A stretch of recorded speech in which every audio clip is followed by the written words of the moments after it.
వాసుదేవాయ దేవకీ నందనాయ చ నందగోపకుమారాయ గోవిందాయ నమో నమః. కృష్ణాయ యాదవేంద్రాయ జ్ఞానముద్రాయ యోగినే నాథాయ రుక్మిణీశాయ నమో వేదాంతవేదినే. గురుర్బ్రహ్మా గురుర్విష్ణుః గురుర్దేవో మహేశ్వరః గురుః సాక్షాత్ పరం బ్రహ్మ తస్మై శ్రీ గురవే నమః. శ్రీ కామకోటి పీఠ ప్రభవః శ్రీ చంద్రశేఖర యతీంద్రాః సర్వమత భక్త వందిత చరణాబ్జాః జ్ఞానదాశ్చ విజయంతే. శృతిమపరే స్మృతిమపరే భారతమపరే భజంతి భవభీతాః. అహమిహ నందం వందే యస్యాలిందే పరం బ్రహ్మ.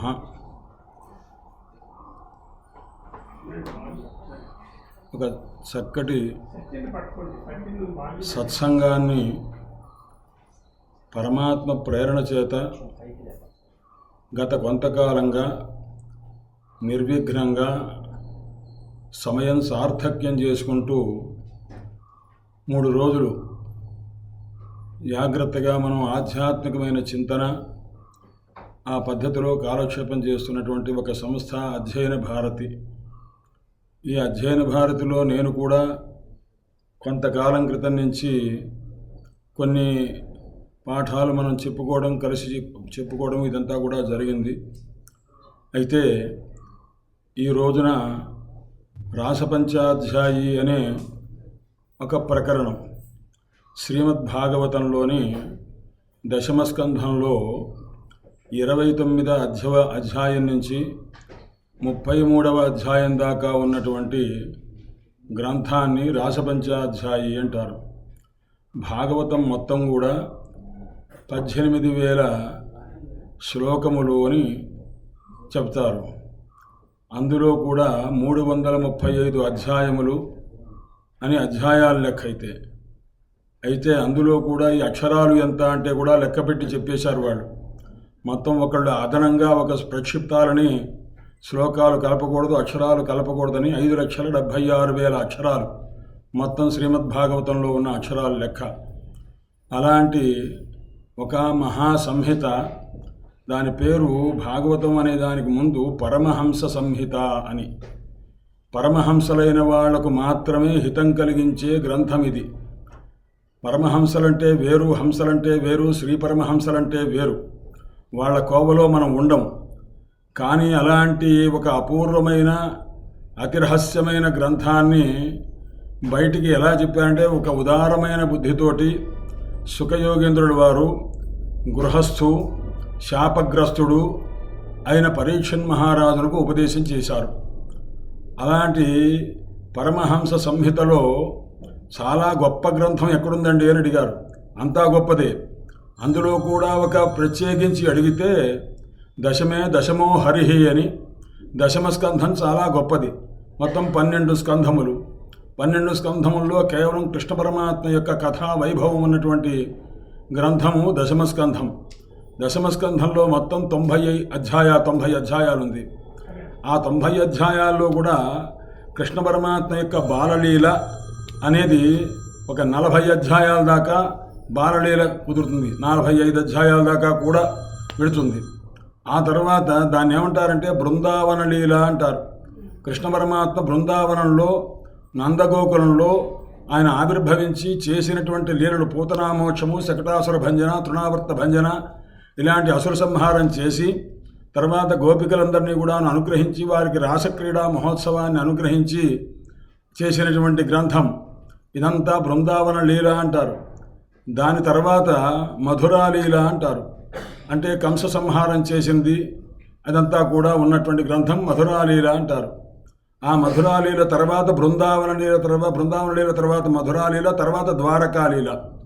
ద్వారకాలీలలో కృష్ణ పరమాత్మ 16,108 మందిని వివాహం చేసుకోవటం, ఆ వైభవం అంతా కూడా అక్కడ చెప్పబడుతుంది. ఈ మూడింటిలో కూడా ఇప్పుడు భాగవతం మొత్తంలో కూడా ఏ స్కంధం గొప్పదండి అంటే దశమ స్కంధం అని వచ్చాం. దశమస్కంధం మొత్తం మీద ఏది గొప్పదండి? బృందావనలీల గొప్పదా, మధురాలీల గొప్పదా, ద్వారకాలీల గొప్పదా అన్నారు. ద్వారకాలీల గొప్పది, ద్వారకాలీల కంటే మధురాలీల గొప్పది, మధురాలీల కంటే బృందావనలీల గొప్పది. బృందావనలీల తర్వాతనే ఇంకా ఏ లీలైనా. కారణం ఏమిటంటే వ్యాకరణంలో అరు అనే అచ్చు చూసారా, ఆ అచ్చు ఎలా తయారవుతుంది అని ఒక విచారం చేశారు. 2 రేఫలు కలిస్తే అరుకారం అవుతుంది. రుకారస్య ద్వౌ రేఫౌ తయో రేఖామాత్ర అంటారు. అరుకారం అనే దానికి ర్ అనేటువంటి 2 రేఫలు, పొల్లు రేఫలు కలిపితే అరు అవుతుంది అని చెప్తుంటారన్నమాట. అంటే ఇప్పుడు ద్వారకలో ఒక రా ఉంది, మధురలో ఒక రా ఉంది. ఈ 2 కలిపితే ఎంతో అంతమంది బృందావనాలో బ్రూలో రు ఉంది కదండి. అందువల్ల ద్వారకాలీల కంటే మధురాలీల కంటే బృందావన లీల చాలా గొప్పది అని ఒక స్వారస్యంగా కూడా చెప్తూ ఉంటారు. అందుచేత అటువంటి బృందావన లీల ఒక 45 అధ్యాయాలు ఉంటే అందులో కూడా ప్రధానమైన అధ్యాయాలు ఏమిటండి అన్నారు. రాసపంచాధ్యాయి అన్నారన్నమాట. రాసపంచాధ్యాయి భాగవతానికి ఒక వ్యక్తికి పంచ ప్రాణములు ఏ విధంగా అయితే ప్రధానమై ఉంటావో దశమస్కంధానికి రాసపంచాధ్యాయి అంత గొప్పది. ఇది దాని యొక్క విషయం. రాసపంచాధ్యాయి అని పేరెందుకు చెప్పి వచ్చింది అంటే రసో వయస రసగృహ్యేవాయం లబ్ధ్వానందీ భవతి అనుంది తైత్రీయ ఉపనిషత్తులు. రసం అంటే ఏమిటి అన్నారు. పరబ్రహ్మతత్వమనే రసము అని అంటారన్నమాట. ఆ రసస్వరూపాన్ని తెలుసుకున్నటువంటి వాడు ఆనంద స్వరూపాన్ని పొందుతాడు, బ్రహ్మానంద స్వరూపాన్ని పొందుతాడు అని దానికి అర్థం. ఇక్కడ ఏ స్వరూపం ఉంది రాసపంచాధ్యాయులు అంటే ఇక్కడ రసమే చెప్పబడుతుంది. రసం అంటే ఎవరు అంటే పరమాత్మ. పరమాత్మ యొక్క దివ్యమైనటువంటి ఆనంద లీల అనేది చెప్పబడుతుంది అని చెప్పడం కోసం రాసపంచాధ్యాయి రసస్వరూపుడైన పరమాత్మ యొక్క తత్వాన్ని తెలియజేసే 5 అధ్యాయముల యొక్క సముదాయమునకు రాసపంచాధ్యాయి అని అంటారు. ఇక్కడ ఇంతకు ముందు ఏం జరిగింది, ఇక్కడి నుంచి ఏం జరుగుతున్నది అని ఒకసారి స్థూలంగా చెప్తాను. పరమాత్మ నందగోకులంలో ఆవిర్భవించారు. ఎక్కడ అసలు అంతకుముందు మనకు తెలిసేది ఎలా తెలుస్తుందంటే దేవకీ వసుదేవునకు కూడాను కుమారుడుగా ఆవిర్భవించారు. కంసుని కారాగారంలో ఆవిర్భవిస్తే ఆయన్ని తీసుకువచ్చి యశోదాదేవి యొక్క ఆ పక్కన ఉన్నటువంటి ఆ ఖాళీ ప్రదేశంలో పెట్టారు అని అంటారు. అది కాదు, ఇంకొక రహస్యం ఉన్నది. అది ఏమిటంటే యశోదాదేవికి ఒక ఆడపిల్ల ఒక మగపిల్లవాడు ఇద్దరు సంతానం కలిగారు. సంతానం కలిగితే ఆ మగపిల్లవాడు ఎవరు అంటే గోలోకవాసి అయినటువంటి ద్విభుజుడైన రాధాసమేతుడైన కృష్ణ పరమాత్మ ఇప్పుడు ఇక్కడికి నందగోకులంలో ఆ యశోదాదేవి కుమారుడుగా ఆవిర్భవించారు. ఆవిర్భవిస్తే అదే సమయంలో వసుదేవునకు దేవకీదేవికి కూడాను కృష్ణ పరమాత్మ కారాగారంలో దేవకీ గర్భ సంజాతులై శ్రీ మహావిష్ణువు ఆయన చతుర్భుజుడు వైకుంఠవాసి, యశోదాదేవి కుమారుడు గోలోకవాసి ద్విభుజుడు 2 భుజములే కలిగిన వారు అన్నమాట. ఆయన కలిగారు, పక్కన ఒక ఆడపిల్ల, 2 పిల్లలు కలిగారు. ఇప్పుడు చతుర్భుజుడైన మహావిష్ణువుని ఆ దేవకీదేవికి వసుదేవుడు ప్రార్థిస్తే ఆయన శిశురూపాన్ని ధరిస్తే ఆ శిశురూపాన్ని తీసుకొచ్చి ఆయనే చెప్పారు పరమాత్మ, నన్ను తీసుకువెళ్ళి ఆ నంద గోకులంలో అక్కడ నందుని యొక్క ఇంట్లో ఉంచమని చెప్పారన్నారు. ఆ మాటను అనుసరించి ఆ పిల్లవాడిని తీసుకొచ్చి యశోదా శయనేన్ యస్య అంటారు. అంటే యశోద యొక్క శయనం అంటే యశోద పడుకోనున్నది, పక్కన ఒక ఖాళీ ప్రదేశం ఉంది. ఆ ఖాళీ ప్రదేశంలో గోలోకవాసి కృష్ణ పరమాత్మ ఉన్నారు. అవ్యక్తమూర్తి అయి ఉన్నారు, అంటే వ్యక్తం కారు. ఆ వ్యక్తం కాకుండా ఉన్న మూర్తి, ఆ మూర్తి పక్కన ఒక ఆడపిల్ల. ఇక్కడ అవ్యక్తమూర్తి కృష్ణ పరమాత్మ, ఇక్కడ వ్యక్తమూర్తి అమ్మవారు. అంటే ఆ పరదేవతా స్వరూపం అమ్మవారు ఉన్నది, అంటే యోగమాయ అంటారు. ఆ స్వరూపమైనటువంటి ఆమె ఉంటే ఇక్కడ ఖాళీగా ఉంది కదా అని ఆ వసుదేవుడు ఏం చేశాడంటే ఆ పిల్లవాడిని తీసుకొచ్చి ఈ శయనంలో ఈ ఖాళీగా ఉన్నదనుకున్న ప్రదేశంలో పెట్టారు. పెడితే అవ్యక్తమూర్తి ఈ వ్యక్తమూర్తితో కలిసి మహావ్యక్తమూర్తి అయ్యారన్నమాట. అంటే అప్పుడు ఏమైంది, కృష్ణ పరమాత్మ అవ్యక్తమైన కృష్ణ పరమాత్మ రూపంలో శ్రీ మహావిష్ణువు లీనమై ఉన్నారు. ఇప్పుడు మనకు కనిపించేది ఎవరయ్యా నందగోకులంలో అంటే మహావిష్ణువు అంతర్గతంగా ఉన్న ద్విభుజుడైన గోలోకవాసి కృష్ణ పరమాత్మ కనిపిస్తున్నారు. ఆయన చేసిన లీలలే ఇదంతా కూడా అనమాట. రాసక్రీడ దాకా జరిగేది అది. కంసుడి దగ్గరికి మళ్ళా వెళ్ళేది మళ్ళా శ్రీ మహావిష్ణువు యొక్క ఆ రూపమే వెడుతుంది. ఇదంతా కూడా బృందావనం పరిత్యజ్య పాదమేకం నగచ్చతి అని పరమాత్మ యొక్క ప్రతిజ్ఞ. బృందావనం విడిచిపెట్టి రాధాదేవిని విడిచిపెట్టి ఒక అడుగు కూడా బృందావనం విడిచిపెట్టి ముందుకు వెళ్ళను అని అందుకోసమని ఎప్పుడైతే ఆ అక్రూరుడు వచ్చి బలరామకృష్ణుని తీసుకెళ్లారో, ఆ బలరామకృష్ణుడు అంటే బలరాములు వారు కృష్ణ పరమాత్మ ఎవరయ్యా అంటే చతుర్భుజుడైన వైకుంఠ వాసైన కృష్ణ పరమాత్మ దేవకీ కుమారుడు ఎవరైతే ఉన్నారో ఆయన తీసుకెళ్లారన్నమాట. ఇక్కడ ఉన్నది ప్రేమస్వరూపుడైనటువంటి మహానుభావుడే. ఇంతమందిని చంపారే, పోతనామోక్షం ఇదంతా జరిగింది. అది జరిగింది ఎవరి వల్ల అని అంటే చతుర్భుజుడైన మహావిష్ణువే సంహారకారకుడు తప్ప, ద్విభుజుడైన వాడు ప్రేమతత్పరుడు తప్ప ఆయన సంహారకారకుడు కాదు అని సంప్రదాయం అనమాట. అందుచేత ఈ విధంగా ఆ పరమాత్మ యొక్క లీలలు ఇక్కడ జరుగుతూ ఉన్న సందర్భం. ఈ జరుగుతున్న సందర్భంలో ఆయన నందగోకులం నుంచి వాడు బృందావనానికి వెళ్ళటము, బృందావనంలో అనేక లీలలంతా జరపడము, ఇదంతా జరిగింది. ఆ సందర్భంలో గోపికలు కొంతమంది కాత్యాయని అమ్మవారి పూజ చేశారు. కాత్యాయని అమ్మవారి పూజ చేసేటప్పుడు వాళ్ళు కాత్యాయని మహామాయే మహాయోగిని అధీశ్వరి నంద గోప సుతం దేవి కృష్ణం పదిమ్మే గురుతే నమః అని వాడు ఒక శ్లోకం, అది మంత్రం అంటుంటారు అన్నమాట. అవివాహిత స్త్రీలు ఎవరైనా ఇది చదువుకుంటే వాడు వివాహం అవుతున్న సంప్రదాయంలో ఉన్నది. కాత్యాయని మహామాయే అని అంటే వాళ్ళు కృష్ణ పరమాత్మని భర్తగా పొందాలని వాళ్ళు నమస్కారం చేసినప్పుడు కృష్ణ పరమాత్మనే ఒక విగ్రహం పెట్టుకొని నమస్కారం కృష్ణ నువ్వు నాకు భర్త కావాల్సింది అనకొచ్చుగా, అనకుండగా ఎవరిని అడుగుతున్నారు? కాత్యాయని అమ్మవారిని అడుగుతున్నారు. కాత్యాయని మహామాయే. ఆ కాత్యాయని అమ్మవారంటే ఎవరు అంటే ఈయనతో పాటు యశోదాదేవి కుమార్తెగా పుట్టింది ఆమె కాత్యాయని, ఆమె మహాయోగిని. ఆ మహాయోగిని అంటే అర్థం ఏమిటి?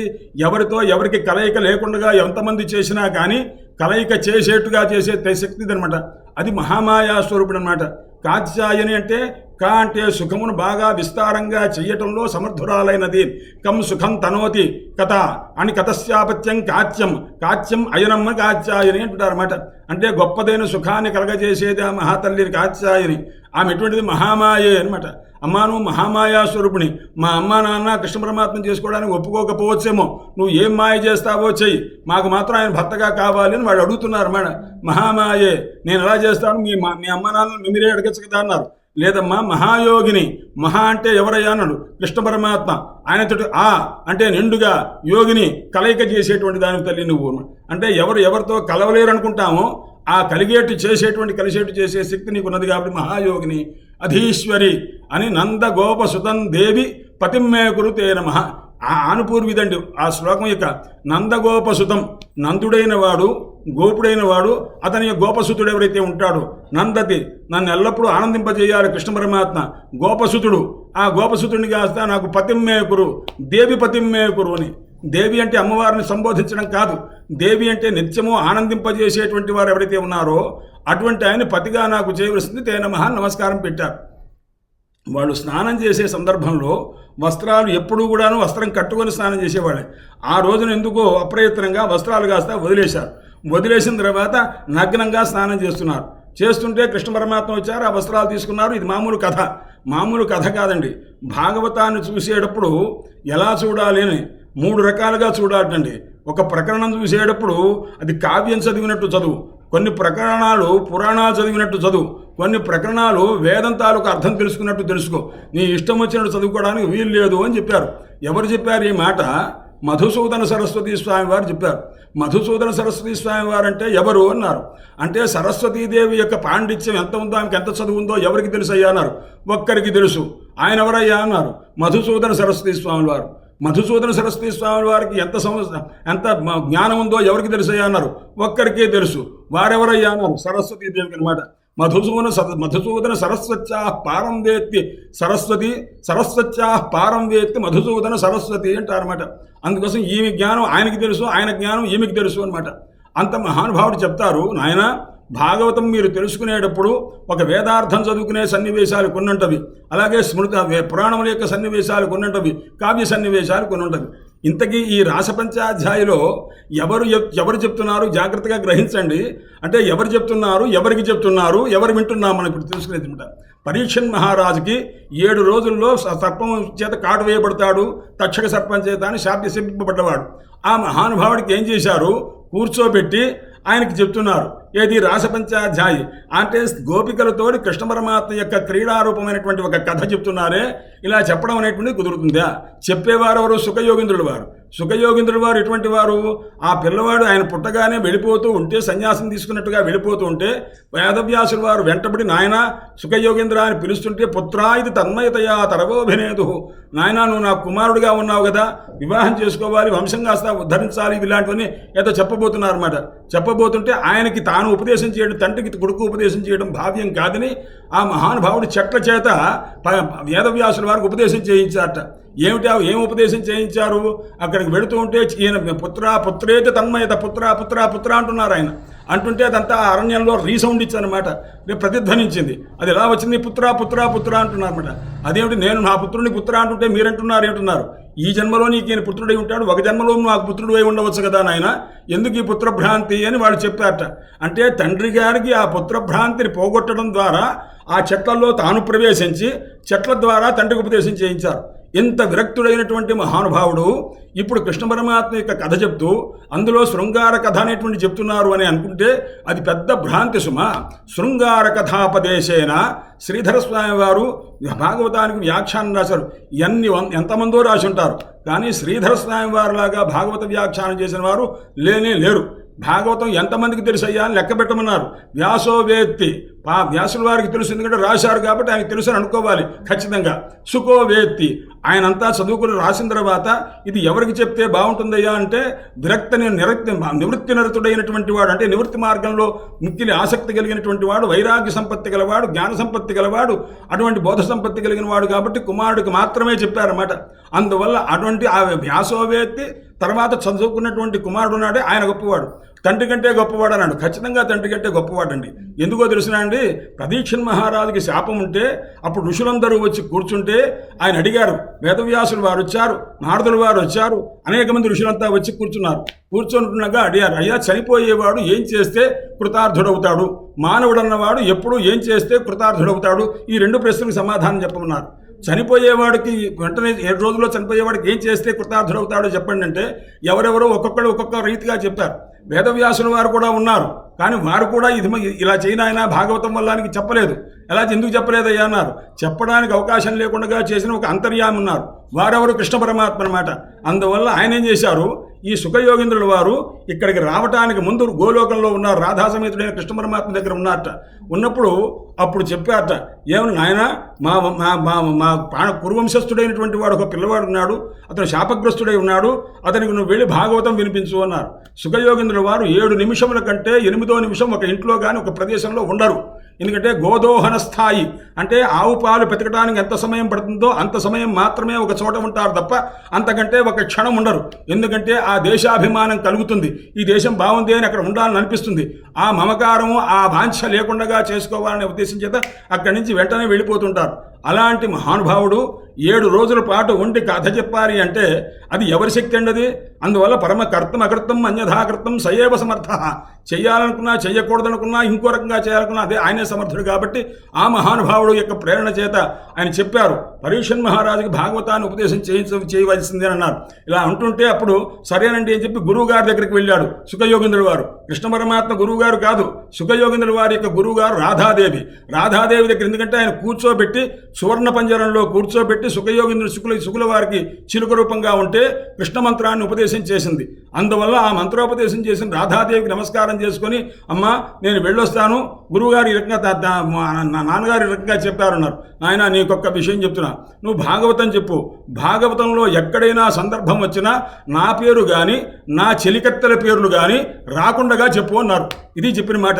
నా పేరు మన్నామ మత్ సఖీనాన్నామ నోట్టంకనీయం. నా పేరు కానీ నా సఖుల యొక్క పేర్లు కానీ 8 మంది ప్రధానమైన సఖులు ఉన్నారన్నమాట ఆమెకు. అందువల్ల వీళ్ళ పేర్లు కానీ ఎక్కడా రాకూడదు సుమా అన్నారు. ఎందుకంటే అది వస్తే ఆ పేరు ఉచ్చరిస్తే మూర్ఛ వస్తుందన్నమాట. ఎలాంటి వాడికి మూర్ఛ వచ్చేస్తుంది? ఆ భక్తి కలిగిన వాడికి అనమాట. రాధాదేవి యొక్క పేరు కనుక చెప్తే సుఖయోగీంద్రుల వారికి రాధే రాధే రాధే రాధే అని మనం అనుకుంటాం బృందావనంలో. భక్తి రావడం తర్వాత సంగతి. కానీ కృష్ణ పరమాత్మ అది వింటే పరవశించిపోతారు, మన వెంట పరిగెత్తుకుంటూ వస్తారన్నమాట. అందువల్ల రాధాయాహ నామశ్రుత్వ మూర్ఛ షాణ్మాసికి భవేద్. 6 నెలల పాటు మూర్ఛ వస్తుంది ఆయనకి. ఎవరికి? సుఖయోగినుల వారికి. 7 రోజుల్లో పోయేవాడికి మధ్యలో రాధాదేవి పేరు చెప్తే ఆయన ఏమైపోతాడు? పరీక్షణ్ మహారాజు యొక్క పరిస్థితి గందరగోళం అయిపోతుంది. ఈయన కాస్త 6 నెలలు మూర్ఛ అంటే ఏమిటన్నాడు? మూర్ఛ అంటే కాళ్ళు చేతులు కొట్టుకోవడం కాదు అక్కడ, అంటే ధ్యానమగ్నుడైపోతాడు. అటువంటి స్థితి ఉంటుంది కాబట్టి ఆ పేరు రాకుండగా, నా సఖుల పేర్లు రాకుండగా జాగ్రత్తగా చెప్పు అని ఆ అమ్మవారి యొక్క ఆజ్ఞ, రాధాదేవి యొక్క ఆజ్ఞ అది తీసుకొని మహానుభావుడు వచ్చాడు. వచ్చిన తర్వాత 7 నిమిషముల కంటే ఉండని వ్యక్తి 7 రోజుల పాటు ఉండి భాగవతం చెప్పడం మొదలుపెట్టారు. మొదలు పెడితే ఎన్ని రోజులైంది? 4 రోజులు అయిపోయింది. ఆ తర్వాత 4వ రోజు సాయంత్రం వేసే కృష్ణ పరమాత్మ ఆవిర్భవించారు. 5వ రోజు పొద్దు నుంచి కృష్ణలీలంతా చెప్తూ ఉన్నారు. ఆ చెప్తున్న సందర్భంలో మధ్యాహ్న సమయానికి వచ్చేసి రాసపంచాధ్యాయి వచ్చింది. ఈ గోపికలందరూ కూడాను కాత్యాయని పూజ చేస్తే, ఆ చేసినప్పుడు నగ్నంగా చేస్తే వారి యొక్క వస్త్రములని కాస్త పరమాత్మ తీసుకున్నారు. ఇది అంతరార్థం ఏమిటి అన్నారు. ఇక్కడ చూడండి, అంతరార్థం అంటే సామాన్యంగా మా ఆధ్యాత్మిక దృష్టితోనే చూడండి. ఇక్కడ మనకున్నది వస్త్రం ఏమిటన్నాడు. వస ఆచ్ఛాదనే అనే ధాతువు నుంచి వస్త్రం అనే శబ్దం ఏర్పడుతుంది. మనం కప్పుకునేది కాబట్టి, సిగ్గు దాచుకునేది కాబట్టి ఇది వస్త్రము అన్నారు. నీకు అన్ని పళ్ళ కంటే ఏ పండు అంటే ఇష్టం అయ్యా అని అడిగారు జగన్నాథ పండితురాయల్ని. అడిగితే నాకు అన్ని పళ్ళ కంటే యాపిల్ పండు, ఈ పళ్ళు ఏమిటి ఇష్టం లేదు, పత్తి పండు అంటే నాకు ఓ ఇష్టం అయ్యా అన్నాడు ఆయన. ఎందుకంటే కార్పాసస్య ఫలానిమే అన్నాడు. కార్పాస ఫలం అంటే పత్తిపళ్ళు నాకు ఇష్టమయ్యా అన్నాడు. ఎందుకంటే ఎంత గుణవంతమైన జన్మయ్యా అన్నారు. గుణజన్మ అంటే దారముల్లాగా తయారవడమే గుణజన్మ అంటారన్నమాట. ఆ గుణం ఏం చేస్తుందయ్యా? దారములు ఒక బట్టగా ఉండి మన యొక్క సిగ్గును కాస్త దాస్తుంది కాబట్టి నీరసాన్యపి శోభంతే. దాంట్లో ఏమైనా జ్యూస్ ఉందా అన్నాడు. జ్యూస్ ఉండదండి. నీరసాన్యపి శోభంతే, రసం ఏమీ లేకపోయినా కానీ శోభంతే, మహాప్రకాశిస్తవయ్యా. కార్పాసస్య ఫలానిమే, కార్పాస ఫలములు బాగా శోభిస్తవి. ఏషాం గుణమయం జన్మ పరేషాం గుహ్యగుప్తయే. ఇతరుల యొక్క సిగ్గు దాచడంలో అవి గుణవంతమైనటువంటి జన్మ. ఇతరులను రక్షించడం కోసం ఫలం ఉపయోగించిందంటే, నీరస ఫలం కూడా ఉపయోగించిందంటే ఎంత గొప్ప విషయం కనుక అని అన్నారు. అందుచేత ఇప్పుడు వీళ్ళు ఎటువంటి వాళ్ళయ్యా? ఆ వస్త్రాలు కాస్త బయటపడేసి వీళ్ళు స్నానం చేశారుగా, చేస్తే తద్దేవహేళనం. వరుణదేవుడు జలాధిష్ఠాతుడు దేవత. ఆ నీళ్లలో ఉండి వరుణదేవుడిని అవహేళన చేస్తూ అక్కడ మీరు స్నానం చేసినట్టు అవుతుంది. కాబట్టి మీరు అలా చెయ్యకూడదమ్మా అని చెప్పి తర్వాత ఆ వస్త్రాలు ఇచ్చారు. వాళ్ళంతా నమస్కారం చేయమన్నారు, ఇచ్చారని. ఇది భాష్యంగా మనకు తెలిసే అర్థం. అంతరార్థం ఏమిటి అన్నారు. అయ్యా మనకు వృత్తి అంటే ఏమిటన్నాడు? ఒక జ్ఞానం అనమాట. ఆ జ్ఞానము తాలూకు స్థితి ఎలా ఉండాలన్నాడు. అంటే ఎందుకుందయ్యా అసలు మనకి ఏదో ఒక వస్తువు జ్ఞానం కలిగింది అనుకోండి. ఈ జ్ఞానం కలిగిన వల్ల ఏమవుతున్నాడు? మనకు దీని ఎందున్న అజ్ఞానం కాస్త పోయింది. ఇంతకుముందు తెలియదన్నటువంటి అజ్ఞానం ఉందే, అది కాస్త ఈ వస్తువు తెలియంగానే పోయిందిగా. అందువల్ల వృత్తి వల్ల ప్రయోజనం ఏమిటి అన్నాడు. అంటే జ్ఞానం కలగడం వల్ల ప్రయోజనం ఏమిటి అన్నాడు. ఆవరణ అభిభవార్థ వృత్తి. ఆవరణము అంటే అజ్ఞానం అనేటువంటి దాన్ని అభిభవ అంటే పోగొట్టడం కొరకు వృత్తి అనే దాన్ని అంగీకరిస్తారు. ఇది వేదాంత సిద్ధాంతం. మొత్తం 3 రకాలుగా ఉంది. చిదుపరాగార్థ వృత్తి, అభేదాభివ్యక్త్యర్థ వృత్తి, ఆవరణాభిభవార్థ వృత్తి. ఇది ప్రధానంగా ఈ 3. 4వది కూడా ఉంది, కానీ ఈ ప్రధానంగా ఇవే చెప్తుంటారన్నమాట. కాబట్టి అజ్ఞానం అనే ఆవరణను పోగొట్టుకోవడం కోసం వృత్తి ఉన్నది. అలాగే అభేద అభివ్యక్తి అంటే జీవేశ్వర అభేదాన్ని పొందడం చేయడం కోసం వృత్తి ఉన్నది. తత్వమసి అనే వాక్యం వల్ల ఒక అఖండమైన అర్థబోధ కలిగిందంటే అది వృత్తి రూపమైనటువంటిది అనమాట. ఆ వృత్తి ఏం చేస్తుంది అన్నాడు. అంటే జీవేశ్వరుల యొక్క ఐక్యాన్ని తెలియజేస్తుందయ్యా వేదాంత వాక్యం వల్ల ఈ అర్థం తెలుస్తుందయ్యా అన్నాడు. తెలిస్తే జీవేశ్వరుడు కాస్త ఒకటైపోతే మరి వృత్తి ఉంటుంది కదా అన్నారు. వృత్తి కూడా ఉండదు, వృత్తి పోతుంది అనమాట. ఏది ఉండకూడదు. అద్వైతవాదంలో ఏముంటుంది అంటే ఒక పరమాత్మ స్వరూపం ఒక్కటే ఉంటుంది. ఈ జీవుడు ఏమైపోతాడయ్యా అన్నాడు. అంటే పరమాత్మలో ఐక్యం అవుతాడయ్యా అన్నారు. అందుకోసం అలా తెలుసుకోవడం కోసం ఒక వృత్తి ఉన్నది అన్నారు. ఇది అభేదాభివ్యక్త్యర్థ వృత్తి అని, చిదుపరాగార్థ వృత్తి అని లెక్క చెప్తారు. ఇంతకీ గోపికలు ఎవరయ్యా అన్నారు. అంటే వృత్తులయ్యా అన్నారు. ఈ వృత్తులకు ఏముందయ్యా అన్నాడు. ఆవరణం ఉంది. అంటే గోపికలు అనేటువంటి వాళ్ళకి ఆవరణం ఉన్నది. ఏది? వస్త్ర రూపమైన ఆవరణం ఉన్నది.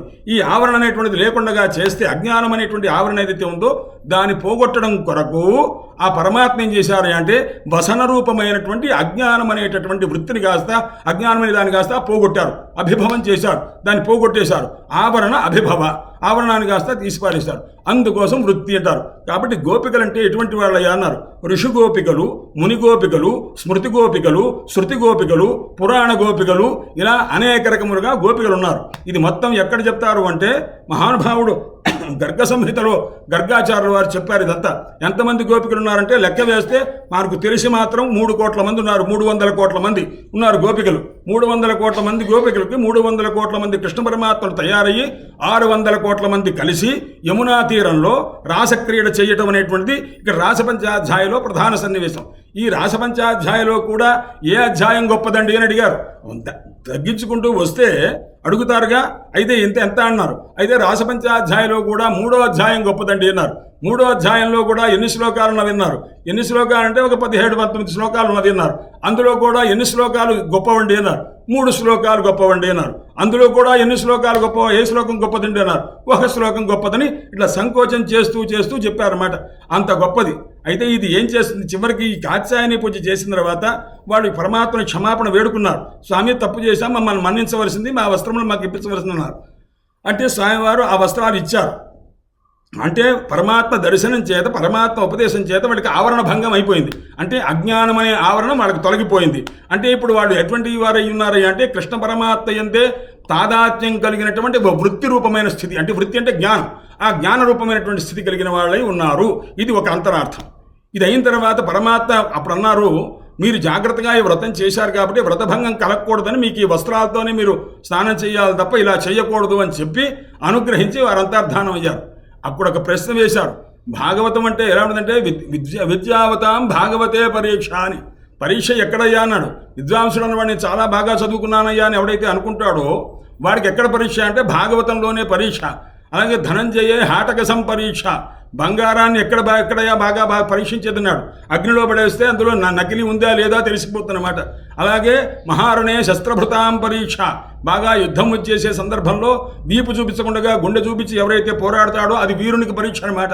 అలాగే ఆ ఇంట్లో ఎవరన్నా పెద్ద చెప్పా పెట్టకుండా బంధువులు ఎవరన్నా వచ్చారనుకోండి, అప్పుడు ఎవరన్నా వస్తే వాడు వండి పెట్టడం దగ్గర విసుక్కోకుండా ఎవరైతే ఇల్లాలు సహనపరురాలై వంట చేసి పెడుతుందో అది గృహిణికి పరీక్ష. విపత్తికాలే గృహిణీ పరీక్ష విద్యావతాం భాగవతే పరీక్ష. అందుకోసం భాగవతంలో ఇప్పుడు ఏమన్నారంటే, అయ్యా వాడు కట్టుకొచ్చిందేమో మైల బట్టలు అంటే వాడి ఇంట్లో స్నానం చేయకుండా గబగబా బట్టలు కట్టుకొని వచ్చి స్నానం చేద్దామని వచ్చారు. ఈ మైలగా ఉన్నటువంటి బట్టలు కాస్త విడిచిపెట్టి యమునలో స్నానం చేసి మళ్ళా ఆ మైల బట్టలే కట్టుకుంటున్నారు కదా. ఈ మైల బట్టలను కృష్ణ పరమాత్మ ఎలా పట్టుకున్నారండి? ఆడవాళ్ళ బట్టలు ఉన్నారు, పట్టుకోలేదు. ఏం జరిగిందయ్యాడు? దానికి మంజరి అని ఒక గ్రంథం ఉంది, దాంట్లో చెప్తారు ఈ సందేహాలకన్నిటికీ సమాధానాలు. అక్కడ పార్వతీ అమ్మవారు తన సోదరుడైనటువంటి కృష్ణ పరమాత్మ అపరిశుద్ధమైన వస్త్రములు ముట్టుకోకూడదని ఆయన కంటే ముందు ఆమె మహామాయా స్వరూపిణిగా ఆమె ఏం చేసింది, ఈ వస్త్రాలని కూడా అంతర్ధానం చేసి ఆ స్థానంలో నూతన వస్త్రాలు ఉంచిందిట. ఆ నూతన వస్త్రాలు పరమాత్మ ఏం చేశారంటే తీసుకొని పైన కూర్చున్నారయ్యా. ఆ నూతన వస్త్రాలే ఇచ్చారు.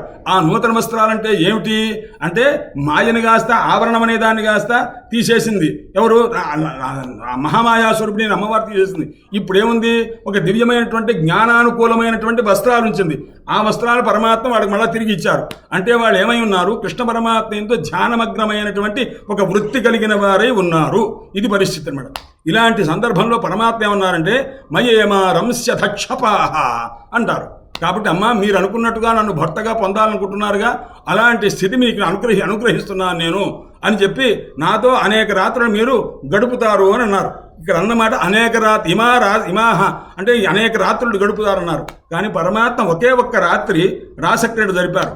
ఆ రాసక్రీడ ఎంతకాలం జరిపారు అన్నారు? బ్రహ్మరాత్ర ఉపావృత్తే, బ్రహ్మదేవుని యొక్క రాత్రి సమయం అన్నమాట. అది బ్రహ్మదేవుని యొక్క రాత్రి సమయం అంటే ఏమిటన్నారు? 14 మన్వంతరములు వరుసగా గడిస్తే బ్రహ్మదేవునికి 1 గంట. అలా మొత్తం కూడాను ఒక పూట అంటే 14 మన్వంతరాలు 1 గంట అయితే అలాగ ఎన్ని మన్వంతరాలు వరుస పెడుతుంటే 14 మన్వంతరాలు 14 గంటలు కావాలి. మన్వంతరం అంటే ఎంత అన్నారు? 71 మహాయుగములండి అన్నారు. 71 మహాయుగములంటే ఎంత అన్నారు? 4 యుగముల యొక్క పరిమాణం అంతా కలిస్తే ఒక మహా యుగం అవుతుంది. అలాంటి మహాయుగములు ఎన్నయ్యాన 71 మహాయుగములు అయితే 1 మన్వంతరం. ఈ మన్వంతరం అయితే బ్రహ్మదేవునికి 1 గంట. అలాంటి గంటలు ఎన్ని గంటలు అంటే 14 గంటలు. 14 గంటల పాటు ఎన్ని కోట్ల సంవత్సరాలు అవుతాయో లెక్క వేసుకోండి. ఇన్ని కోట్ల సంవత్సరముల రసానుభూతి కలిగించారు ఒక్క రాత్రి సమయంలో అనమాట. అందుకోసం మయేమా రంశదక్షపాహ, నాతో ఈ రాత్రులు గడుపుతారు అన్నారు కానీ ఒక రాత్రే గడిపారన్నాడు. ఈ రాత్రిని లెక్క వేసుకుంటే వాళ్ళ లెక్కలో ఎన్ని కోట్ల రాత్రులు అయినవండి అంత గడిపారనమాట. అంత అనుభూతి కలిగేట్టు చేశారు అని అన్నారు. అందుచేత ఇది ఏమిటయ్యా ఇక్కడ దీనిలో ప్రయోజనం ఏంటంటే శ్రీధర స్వామి వారు రాస్తారు, నాయన శృంగార కథాపదేశేన మన్మథ విజయ. ఇందులో ఏం చేస్తున్నారయ్యా అన్నాడు. ఈ రాసపంచాధ్యాయం అంటే ప్రయోజనం ఏమిటన్నాడు అంటే కోరికలను జయించేటువంటి శక్తి ఈ రాసపంచాధ్యాయ గ్రంథం వల్ల ఉంటుంది అని ఆయన ఒక శ్లోకం రాశారు. ఏమని? నేను బ్రహ్మాది జయసమ్రూఢ దర్ప కందర్ప దర్ప జయతి శ్రీపతిర్గోపి రాసమండల మండన. ఈ శ్లోకం అనమాట. ఈ శ్లోకం శ్రీధర స్వామి వారు రాశారు. ఎందుకంటే ఇంతకుముందు చెప్తున్నాం వరుస వస్తూ. ఎందుకంటే భాగవతం ఎవరికి తెలుసు? వేదవ్యాసుల వారికి తెలుసు, సుఖయోగేంద్రుల వారికి తెలుసు, ఇంకెవరికన్నా తెలుసునా అన్నారు. అయ్యో శ్రద్ధగా విన్నాడుగా, 7 రోజుల పాటు పరీక్షణ్ మహారాజు కూర్చొని విన్నాడు కదండి. పరీక్షణ్ మహారాజుకి తెలుసు అన్నారు. రాజాసో వేత్తివా నవ, ఆయనకి తెలిసిందో లేదో పెద్ద గ్యారంటీగా చెప్పలేను నేను మాత్రం అన్నారు ఆయన. మరి శ్రీధర సకలం వేత్తి అన్నారు. వ్యాఖ్యానం రాసిన శ్రీధర స్వామి వారు ఉన్నారే, వారికి మొత్తం తెలుసు. వ్యాసుల వారికి తెలిసినంత తెలుసు, సుఖయోగేంద్రుల వారికి తెలిసినంత తెలుసు, మొత్తం తెలుసు. ఎందుకు తెలుసు? ఆయన శ్రీ నృసింహ ప్రసాదత, నృసింహస్వామి యొక్క అనుగ్రహం చేత అంత జ్ఞానం ఆయన కలిగేట్టు స్వామివారే అనుగ్రహించారట. అందువల్ల ఆయన చెప్పారన్నమాట, నాయన ఈ రాసపంచాధ్యాయులో ప్రయోజనం ఏమిటయ్యా అన్నాడు. అంటే బ్రహ్మాది జయ సంరూఢ దర్ప కందర్ప దర్ప జయతి శ్రీపతిర్గోపి రాసమండల మండన. ఇదనమాట. మనమైనా సరే ఈ కూర్చొని మన రాసపంచాధ్యాయం అంతా చదివే ఓపిక లేకపోతే ఈ ఒక్క శ్లోకం కూర్చొని 28 సార్లు కనుక అనుకుంటే మనకు ఏదైనా విపరీత బుద్ధి పుట్టినా, ఒక వస్తువు మీద వాంఛ కలిగినా, ఒక వ్యక్తి మీద వాంఛ కలిగినా, మనస్సులో ఒక విపరీత భావన కలిగినా, ఇది కూర్చొని కళ్ళు మూసుకొని 28 సార్లు చదవండి. ఈ లోపలే మీకు ఆ కోరిక మీద దృష్టి కాస్తా పోతుంది. ఆ వాంఛ వల్ల కలిగేటువంటి అనర్థం కాస్తా, శరీరంలో ఉండే మాలిన్యాదులంతా కాస్తా పోతుంది అని చెప్పి స్పష్టంగా చెప్పున్నారన్నమాట. అందుచేత అది ఏమిటయ్యా అంటే కారణం, మన్మథుడు ఇంతకుముందు ఎవరెవరిని జయించాడయ్యాడు? బ్రహ్మదేవుని జయించాట, ఇంద్రుని జయించాట, అగ్నిని జయించాడు, వరుణదేవుని జయించాడు, అందరినీ జయించాడు అనమాట. ఇంత లోపల ఎవరో వచ్చి మన్మథుడితో చెప్పారు, ఏమయ్యా నువ్వు జయించడం కాదు, నీకంటే చిన్న పిల్లవాడు ఒక ఆయన అందరినీ జయించాడయ్యా అన్నారు. ఎవరైనా నా రేపే కృష్ణ పరమాత్మ అయ్యా అన్నారన్నమాట. అనేసరికి అప్పుడు ఆ మన్మథుడు కోపం వచ్చింది. ఏమిటయ్యా నువ్వేదో జయించావంటున్నారట, నువ్వేం జయించావు నేనంటాను. నువ్వేం జయించావో చెప్పవయ్యా అన్నారు కృష్ణ పరమాత్మ. అంటే నేను బ్రహ్మదేవుడిని కాస్త జయించాను. ఎలా జయించావన్నాడు. అంటే ఆయన చేత సృష్టింపబడినటువంటి సరస్వతి యందు వ్యామోహం ఆయన కలిగేట్టు నేను చేశానన్నాడు. ఇది ధర్మమా నువ్వు చేయటం అన్నారు. అంటే ధర్మం కాకపోతే నేను గెలిచాను కదా అన్నాడు. నువ్వు అధర్మ విజయం తప్ప నీవు ధర్మ విజయం కానే కాదు. అలాగే ఇంద్రుని యందు ఇంద్రుడికి ఏం చేశాడు? పరభార్య అయినటువంటి గౌతమ మహర్షి యొక్క భార్య అయినటువంటి అహల్య యందు అహల్యాయ జారహ, అహల్య పట్లలో జారుడుగా అయిపోయాడు నా వల్ల ఇంద్రుడు అని చెప్పి ఒక అహంకారపడ్డాడు మన్మథుడు. నాయన ఇలాంటి విపరీత బుద్ధితో అవతరవాడి కలగజేసి అవతరవాడిని పాడు చేసి అదేదో జయించానని అనుకుంటున్నావే, ఇదల్లా పొరపాటు సుమా అని కృష్ణ పరమాత్మ అన్నారు. అంటే నువ్వేం చేస్తావు? నేను ధర్మ విజయమే తప్ప అధర్మ విజయం నా దగ్గర ఉండదు అని బ్రహ్మదేవుని ఎలా జయించిందో అదంతా చెప్పాట. అయితే సరే నువ్వు నాకు నీకు నాకు యుద్ధం చేసుకుందాం దా అన్నారన్నమాట. అంటే అంతరంగ యుద్ధమా బహిరంగ యుద్ధమా అన్నారు. అంతరంగ యుద్ధమా బహిరంగ యుద్ధమా అంటే బయట ఇద్దరం కలబడి యుద్ధం చేయటమా, లేకపోతే అందరం లోపల మనస్సులో ఉండి నువ్వు యుద్ధం చేయటం అన్నాడు. అంటే ఈయనకి అనుమానం వేసింది కృష్ణ పరమాత్మ మీద మన్మథుడికి. ఎందుకంటే అంతరంగ యుద్ధం అంటే ఏం చేస్తాడో ఏమో అని బాహ్యంగానే యుద్ధం అన్నారు. బాహ్య యుద్ధం అంటే ఏమిటి అన్నాడు. కలబట్టం కాదు నాయన, నేను అనేక మంది స్త్రీలు ఉంటారు, అనేక మంది స్త్రీలు గోపికలు ఉన్నారు కదా, నీ ఎందు ఇష్టం కలిగిన వాడు, వాడిని ఇష్టం కలగజేస్తే ఏ ఒక్క గోపికకైనా నీవు సంతోషం కలిగించకపోతే నువ్వు ఓడిపోయినట్టు. ఏ గోపికైనా సరే నువ్వు నీ ఎందుకు విరహం చేత బాధపడుతూ మిగతా వాడు సంతోషంగా ఉంటే నువ్వు ఓడిపోయినట్టు. లేదు అందరినీ నువ్వు సమానంగా ప్రేమించగలిగి అందరినీ ఆనందింపజేస్తే నేను ఓడిపోయినట్టు అని మన్మథుడు పందెం కట్టాడు. పందెం కడితే ఆ పందానికి సరే అని ప్రారంభం చేశారు. అది రాసపంచాధ్యాయ యొక్క ప్రారంభం అన్నమాట. బ్రహ్మాది జయ సంరూఢ, ఆయన మన్మథుడు కాస్త బ్రహ్మాదులందరినీ జయించాలనేటువంటి దానివల్ల ఒక సంరూఢ కలిగినటువంటి ఒక దర్పం, ఆ దర్పం వల్ల కందర్ప దర్ప, ఆ దర్పం కలిగినటువంటి కందర్పుడు మన్మథుడు ఉన్నాడో అతని యొక్క దర్పాన్ని కాస్త కృష్ణ పరమాత్మ పోగొట్టారు. ఆయన ఎవరయ్యాడు? జయతి శ్రీపతిర్గోపి రాసమండల మండన, జయతి శ్రీపతి అన్నాడు. కృష్ణ పరమాత్మకి శ్రీపతి అని పేరు పెట్టారు. మామూలుగా శ్రీ అంటే లక్ష్మీదేవి యొక్క పతి అనుకుంటారేమో. కృష్ణ భాగవతంలో రాసపంచాధ్యాయంలో రుక్మిణీదేవి యొక్క పరిస్థితి కానీ లక్ష్మీదేవి యొక్క పరిస్థితి కానీ లేనే లేదు, రానే రారు. అందుచేత అక్కడ ఎవరయ్యా ఉన్న శ్రీ అంటే రాధాదేవికి శ్రీ అని పేరు. శ్రీపతి అంటే రాధాపతి చర్ధ. అందువల్ల శ్రీపతి గోపీరాసమండల మండన, గోపికల యొక్క రాసమండలం. రాసమండలం అంటే ఏంటి? ఇటుపక్కన గోపిక మధ్యలో కృష్ణుడు, మళ్ళా అటు కృష్ణుడు, మళ్ళా అటు గోపిక, మళ్ళా కృష్ణుడు, ఇలా మొత్తం కూడా ఉంటుందన్నమాట. అది రాసమండలం అంటారు. ఆ మండలంలో అలంకారభూతంగా ఎవరున్నారయ్యా అంటే రాధా సమేతుడైన కృష్ణ పరమాత్మ ఉన్నారు. అట్టి పరమాత్మ జయించుగాక అన్నమాట. దీన్ని ఏమిటయ్యా అంటే రాసక్రీడ అనేటువంటి ఒక శృంగార కథాపదేశేన రాసక్రీడ నివృత్తిపరోయం గ్రంథ. ఇది నివృత్తి అంటే మోక్షాన్ని సూచించే గ్రంథమే తప్ప ఇంకోటి కానే కాదు. ఎలాగా అంటే ఇప్పుడు గోపికలందరూ కూడాను వృత్తులు అంటే పరమాత్మ ఉపనిషత్తుల చేత చెప్పబడే ఏ వాక్యములున్నవో ఆ వాక్యముల వల్ల కలిగే ఏ జ్ఞానమున్నదో ఆ జ్ఞాన రూపమైన వృత్తులయ్యా ఈ గోపికలంతా కూడా. ఈ గోపికలు వృత్తి రూపమైన గోపికలంతా ఎవరిని తెలియజేస్తారు? పరబ్రహ్మతత్వాన్ని. ఇప్పుడు అయమాత్మ బ్రహ్మ అన్న, సర్వం కల్పితం బ్రహ్మ అన్న, తత్వమసి అన్న అన్న, ఈ వాక్యములన్నీ కూడా దేన్ని తెలియజేస్తావు అన్నాడు? పరబ్రహ్మతత్వాన్ని తెలియజేస్తాను. ఈ వాక్యం వల్ల కలిగే జ్ఞానం ఉందే దానికి వృత్తి అని పేరు. వేదాంతంలో ఉన్నటువంటి ఒక పారిభాషికమైనటువంటి శబ్దం అది. ఆ వృత్తి ఏం చేస్తున్నాడు అంటే చైతన్యము స్వరూపమైనటువంటి ఏదైతే ఉందో ఆ చైతన్యముతో కూడుకున్నటువంటిది మనస్సు, అంతఃకరణం అనేటువంటిది. ఆ అంతఃకరణము చైతన్య సంబంధం కలిగి అది కాస్త బహిరింద్రియం ద్వారా వచ్చి ఒక విషయాన్ని పొందితే ఈ మనస్సు ఏమైంది? ఆ విషయం యొక్క ఆకారాన్ని పొందింది. ఆకారితం అవుతుందంటారు అనమాట. ఆ ఆకారం చేత నిండి ఉంటుందన్నమాట. ఇది మనస్సు. వస్తుతః మనస్సునకు జ్ఞానం లేదు, జ్ఞానాన్ని గ్రహించే శక్తి లేదు, అది జడము. దానికి ఎప్పుడయ్యా శక్తి ఉన్నదన్నాడు? చైతన్య సంబంధం ఉన్నప్పుడు శక్తి ఉంది, అప్పుడు విషయాకారాకారితమైంది అంటుంటారు అనమాట. అలాగే గోపికలు అనేటువంటి వాడు వేదాంత వాక్యం వల్ల కలిగిన ఏ పరమాత్మ తత్వం ఉన్నదో ఆ తత్వం యొక్క అర్థంజాతాలకు స్వరూపాన్ని తెలియజేసేవాడు కాబట్టి వీళ్ళు పరమాత్మను పొందడం కోసం బయలుదేరి వస్తున్నారు. ఇదనమాట. అందుకోసమని అది భగవానపిత రాత్రి శరదోత్ఫుల్ల మల్లికా వీక్షరంతం మనశ్చక్రే యోగమాయాముపాశ్రిత అని గోపికాకి రాసపంచాధ్యాయంలో మొదటి శ్లోకం. అంటే దానికి అర్థం ఏమిటంటే ఇక్కడ చెప్తారు, మహానుభావుడు భక్తిరసాయనం అని ఒక గ్రంథం ఉన్నది, దాంట్లో చెప్తారు, నాయన భాగవతాన్ని చెప్పేటప్పుడు ఎలా చెప్పవచ్చునంటే యోగులకు చెప్పే కథ వేరే ఉంది, జ్ఞానులకు చెప్పే కథ వేరే ఉంది, మామూలుగా వాళ్ళకి కథాశ్రవణం చేసే వాళ్ళకి చెప్పే కథ వేరేగా ఉంటుంది. 3 రకాలుగా తెలుసుకోవచ్చును. యోగి అని వాడు యోగ కథాం, యోగ రూపంగా అనమాట. అప్పుడు గోపికలు వాళ్ళ దృష్టిలో, యోగుల యొక్క దృష్టిలో ఎలా చెప్తారు? యోగి పరమాత్మ, యోగము అంటే నాడులయ్యా, ఆ నాడులంటే గోపికలయ్యా. ఆ నాడుల యొక్క శుద్ధి చేసుకోవడం ద్వారా ఆ నాడులు ఎప్పుడైతే శుద్ధమై ఉన్నవో అది కాదు పరమాత్మ యొక్క స్వరూపాన్ని పొందడానికి సహకరిస్తవి అని యోగ పద్ధతిలో చెప్పే విధానం అనమాట. అంటే నాట్య గోపికా సుప్త అనమాట. నాడులు అని చెప్పబడతారన్నమాట. మన శరీరంలో నాడులు ఉన్నవి. ఆ నాడుల్లో హితనాడులు అని కూడా నాడులు ఉన్నవి. ఛాందోగ్యోపనిషత్తులో వస్తుంది. హితనాడి అంటే అర్థం, దానికి పరిమితి ఎలా ఉంటుందని అడిగారన్నమాట.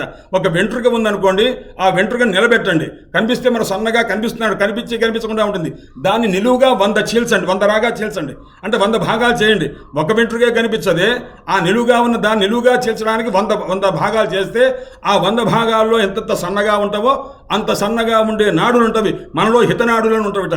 ఆ హితనాడులన్నీ కూడా ఇప్పుడు హఠాత్తుగా నిద్రపోతున్న వాడిని లేపితే ఆ నాడులన్నీ ఘనీభూతమైపోతవి. అంటే ఒక్కసారి పట్టేసినట్టుగా ఉంటుంది. లేవంగానే ఎవరెవరో అని కంగారు పడుతూ ఉంటాం. అంటే సజ్జస్ఫూర్తి కలగదు. కలగకపోవడానికి కారణం ఏంటంటే ఆ హితనాడుల యొక్క ఘనీభూతత్వం వస్తుందన్నమాట. అందుచేత అంత సూక్ష్మమైనటువంటి నాడుల యొక్క స్వరూపమే గోపికలు. ఆ గోపికల ద్వారా అది ఎప్పుడైతే శుద్ధములై ఉన్నవో ఆ శుద్ధములైతే దాని చేత ఆ నాడీ శుద్ధి వల్ల యోగసిద్ధి కలుగుతుంది నాయన అని చెప్పి యోగుల యొక్క పద్ధతిలో చెప్తారు. అందువల్ల అక్కడ కృష్ణ పరమాత్మ యోగి, నాడులు గోపికలు అని వాళ్ళ సమన్వయం చేసే విధానం. ఇక శృతి వేదాల దగ్గరికి వచ్చేసరికి ఎలా ఉంటుందండి? సర్వోపనిషదో గావహ అంటుంటారుగా, అలాగే సమస్తమైన శృతులు కూడా ఇక్కడ గోపికలు. ఆ గోపికలు శృతివేద్యుడైన వాడు పరమాత్మ. ఆ శృతులన్నీ దేని చెప్పడం కోసం వచ్చినవయ్యా అన్నారు. ఎందుకంటే మనం రామాయణం విన్నాం. రామాయణం వైకుంఠం నుంచి శ్రీ మహావిష్ణువు కిందికి వెళ్ళిపోతుంటే ఆయన వర్ణిస్తున్నటువంటి వందిమాగధులాగా వర్ణిస్తున్నటువంటి వాళ్ళంతా కూడా అడిగారు, స్వామి మీరు ఎక్కడికి వెళుతున్నారు? నాయనా నేను భూలోకానికి వెళుతున్నాను. ఎందుకండి అన్నారు. అక్కడ రామచంద్రమూర్తిగా అవతరించారు దశరథ మహారాజు కుమారుడుగా అన్నారు. మేము కూడా మీ వెంట వస్తామండి అన్నారు. మీరు వచ్చి ఏం చేస్తారయ్యా అన్నారు. మీరు ఏ స్వరూపంతో ఉన్నారో అక్కడ ఉన్నా మిమ్మల్ని గానం చేయటమే, ఇక్కడ ఉన్నా మిమ్మల్ని గానం చేయటమే. అందుకోసం మేము ఇక్కడికి వచ్చి ఏం చేస్తామంటే వేదాలన్నీ రామాయణంగా మారిపోతామండి అని రామాయణంగా మారిపోయినవి అనమాట. అందుకోసం వేద ప్రాచేత సాదాసీత్ సాక్షాత్ రామాయణాత్మన అని. కాబట్టి వేదములన్నీ రామాయణ రూపంగా పరిణమించినవి అని అన్నారు. కాబట్టి ఆ రకంగా వచ్చినది అని చెప్పుంటారు. అలాగే కృష్ణ పరమాత్మ ఎప్పుడైతే ఇక్కడికి వచ్చినారో ఆ శృతి రూపంగా ఉన్నటువంటివి అన్నీ కూడాను పరమాత్మ స్వరూపాన్ని వర్ణించడం కోసం ఇక్కడికి వచ్చినవి అని అంటారన్నమాట. అందుచేత వాళ్ళ పద్ధతి ఒకటి. అలాగే కథా పద్ధతి. గోపికలు భక్తి సిద్ధాంతం. భాగవతాన్ని తెలుసుకోవాలంటే భక్తి చేతనే తెలుసుకోవాలి. భక్త్యా భాగవతం జ్ఞేయం నా వ్యుత్పత్త్యా నటీకయ. భాగవతం తెలుసుకోవడం భక్తి చేత తెలుసుకోవాలి తప్ప నాకేదో అనేక గ్రంథములు అనేక శాస్త్రములు తెలుసుకొని చదువుకుంటే అది భాగవతం తెలియబడదు. ఎలా తెలియబడదు అంటే దానికి ఎగ్జాంపుల్ కూడా చెప్పున్నారు, ఉదాహరణ కూడా. ఆయన గృహిణీ కార్యం, ఇల్లాలు ఇంటి పని చేస్తుంది తప్ప పుంశ్చలి పరపురుషుల్ని ఆకర్షించే లక్షణం కలిగిన స్త్రీ ఇంటి పని చెయ్యలేదు. అలాగే వేశ్య ఇంటి పని చెయ్యలేదు. ఎవరు చేస్తారే? గృహిణీ కార్యం. భక్తి లాంటిది, గృహిణి లాంటిది భక్తి అనమాట. అది చేస్తుందన్నమాట. అలా పుంస్త్రీ లాంటిది ఏది అంటే వేశ్య వ్యుత్పత్తి అనేటువంటిది పుంస్త్రీ లాంటిది. అలాగే ఇంకోటి యుక్తి అనేటువంటిది, ఇలాంటివన్నీ కూడాను నా వ్యుత్పత్య టీక లాంటిది ఎవరయ్యా అంటే జారిణి అనేటుంటారు అనమాట. అందుచేత అవేవి కాదు. భాగవతం తెలుసుకోవాలంటే భక్తి చేతను తెలుసుకోవాలి. భాగవతానికి మంచి వ్యాఖ్యానం ఏమిటయ్యా అని అడిగారు పెద్దలు. భాగవతానికి మంచి వ్యాఖ్యానం ఒకే ఒక్క వ్యాఖ్యానం ఉందండి అన్నారు. అదేమిటండి అన్నారు, భాగవతమేనండి అన్నారు. భాగవతానికి భాగవతం మించిన వ్యాఖ్యానం లేనే లేదు. అందువల్ల ఇందులో ఎవరు రాసినా ఈ భాగవతంలో విషయమే రాయాలిగా.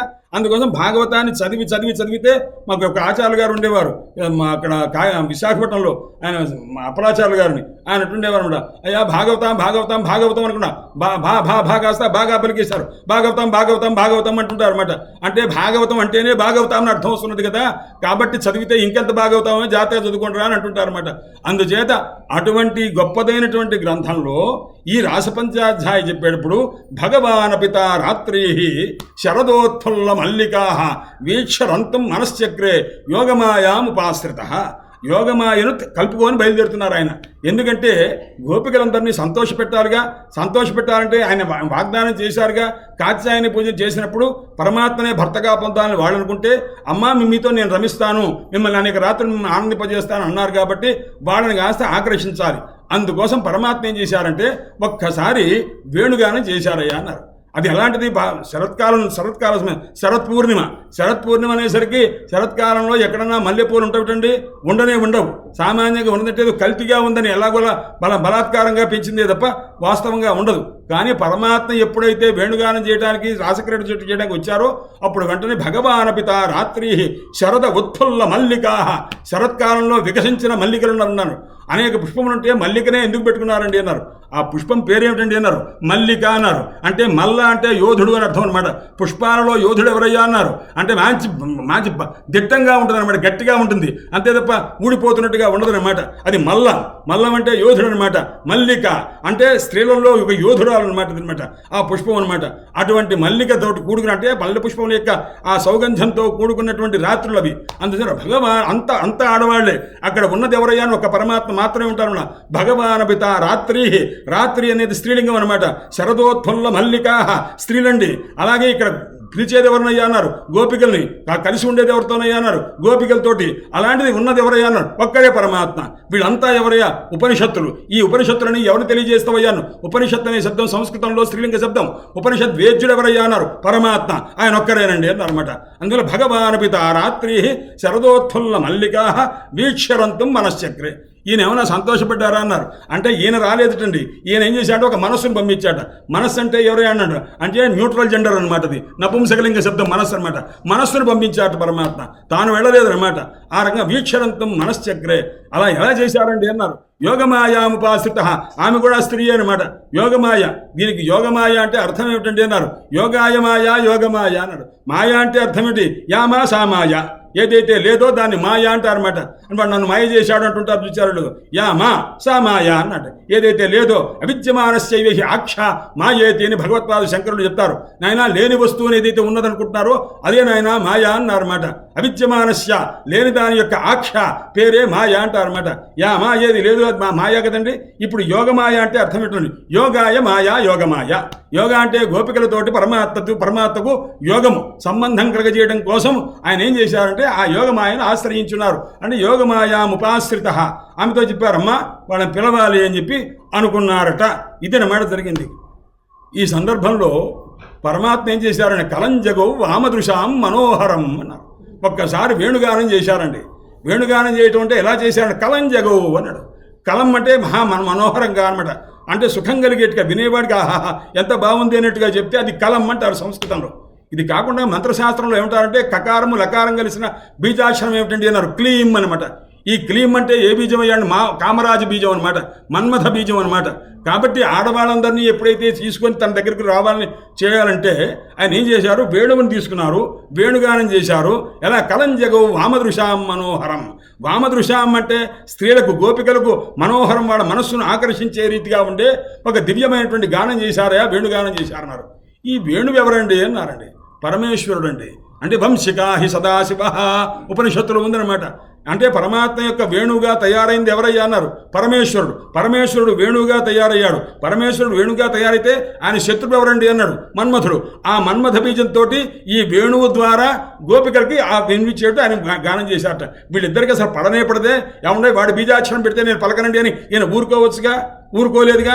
కానీ స్వామి అప్పుడు మీరు వాడిని కాస్త ఏం చేశారంటే మామూలుగా కోపం చేత దహింపజేశారుగా, ఇప్పుడు ప్రేమ చేత వాడిని కాస్త పంపిద్దాం, మనం ఏం చేద్దామో చూడండి ఏం చెప్పి అన్నారన్నమాట. ఎందుకంటే మన్మధుడిని జయించాలి ఇక్కడ.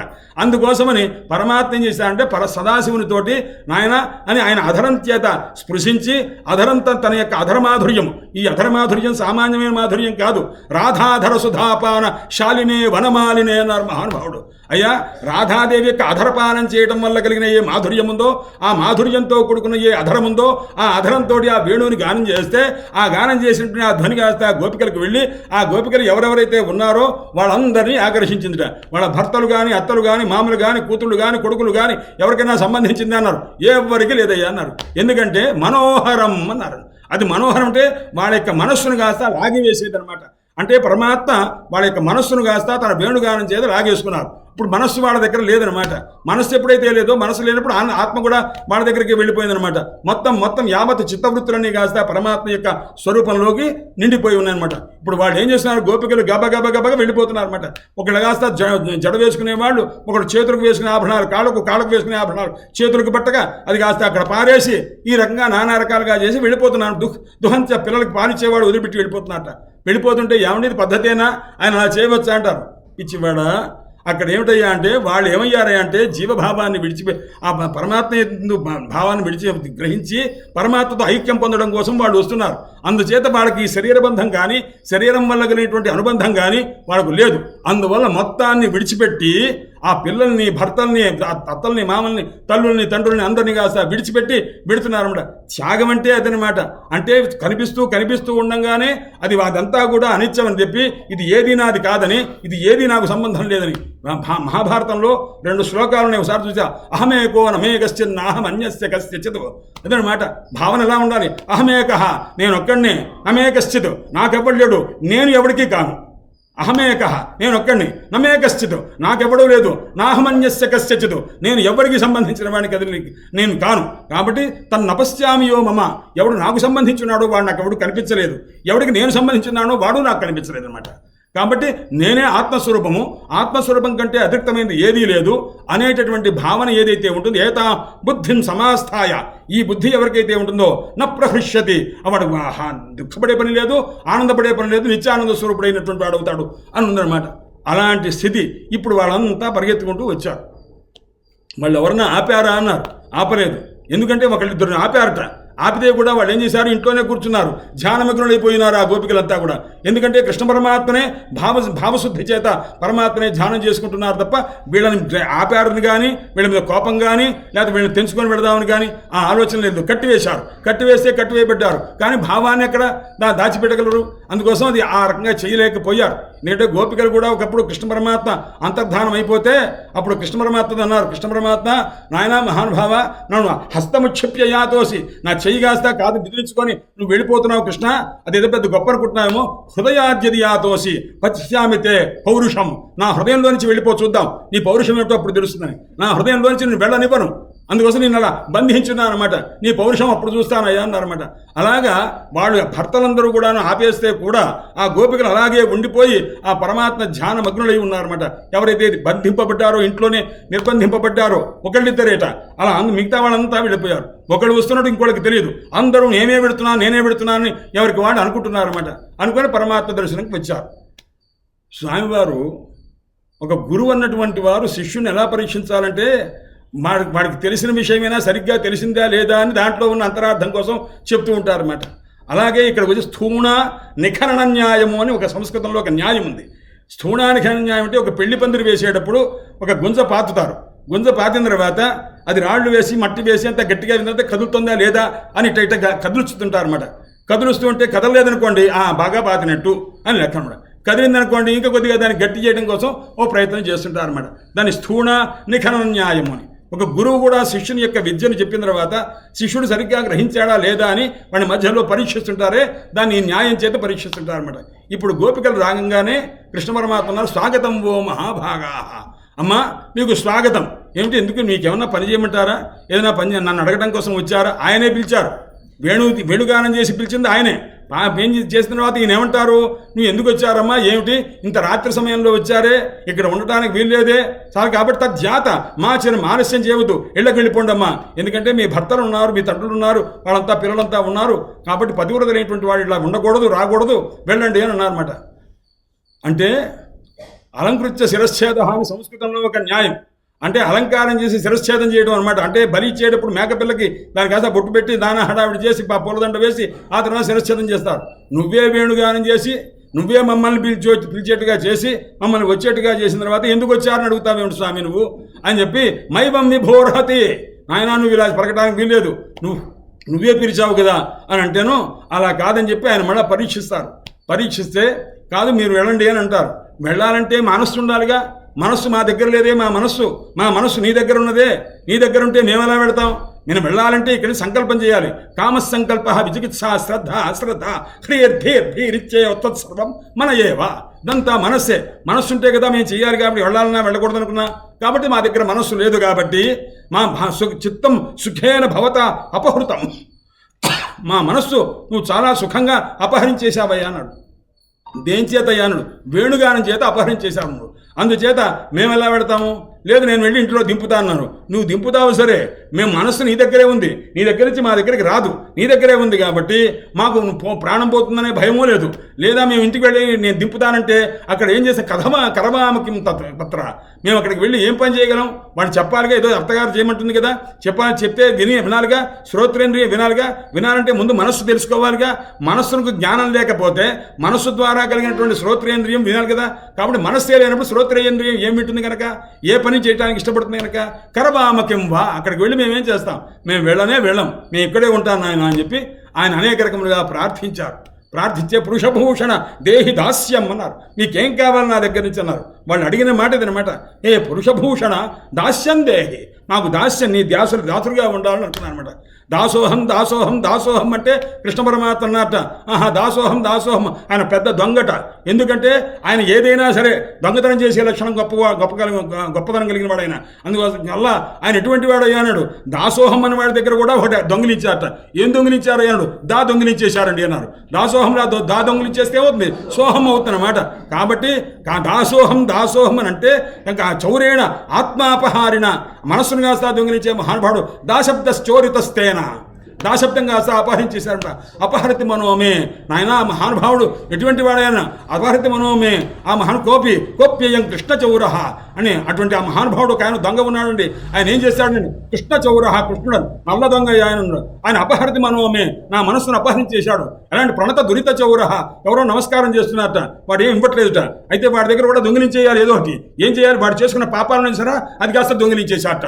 ప్రణత దురిత చౌర, నమస్కారం చేసిన వాడికి దురితాలు పాపాలను కాస్త దొంగిలించేశారట.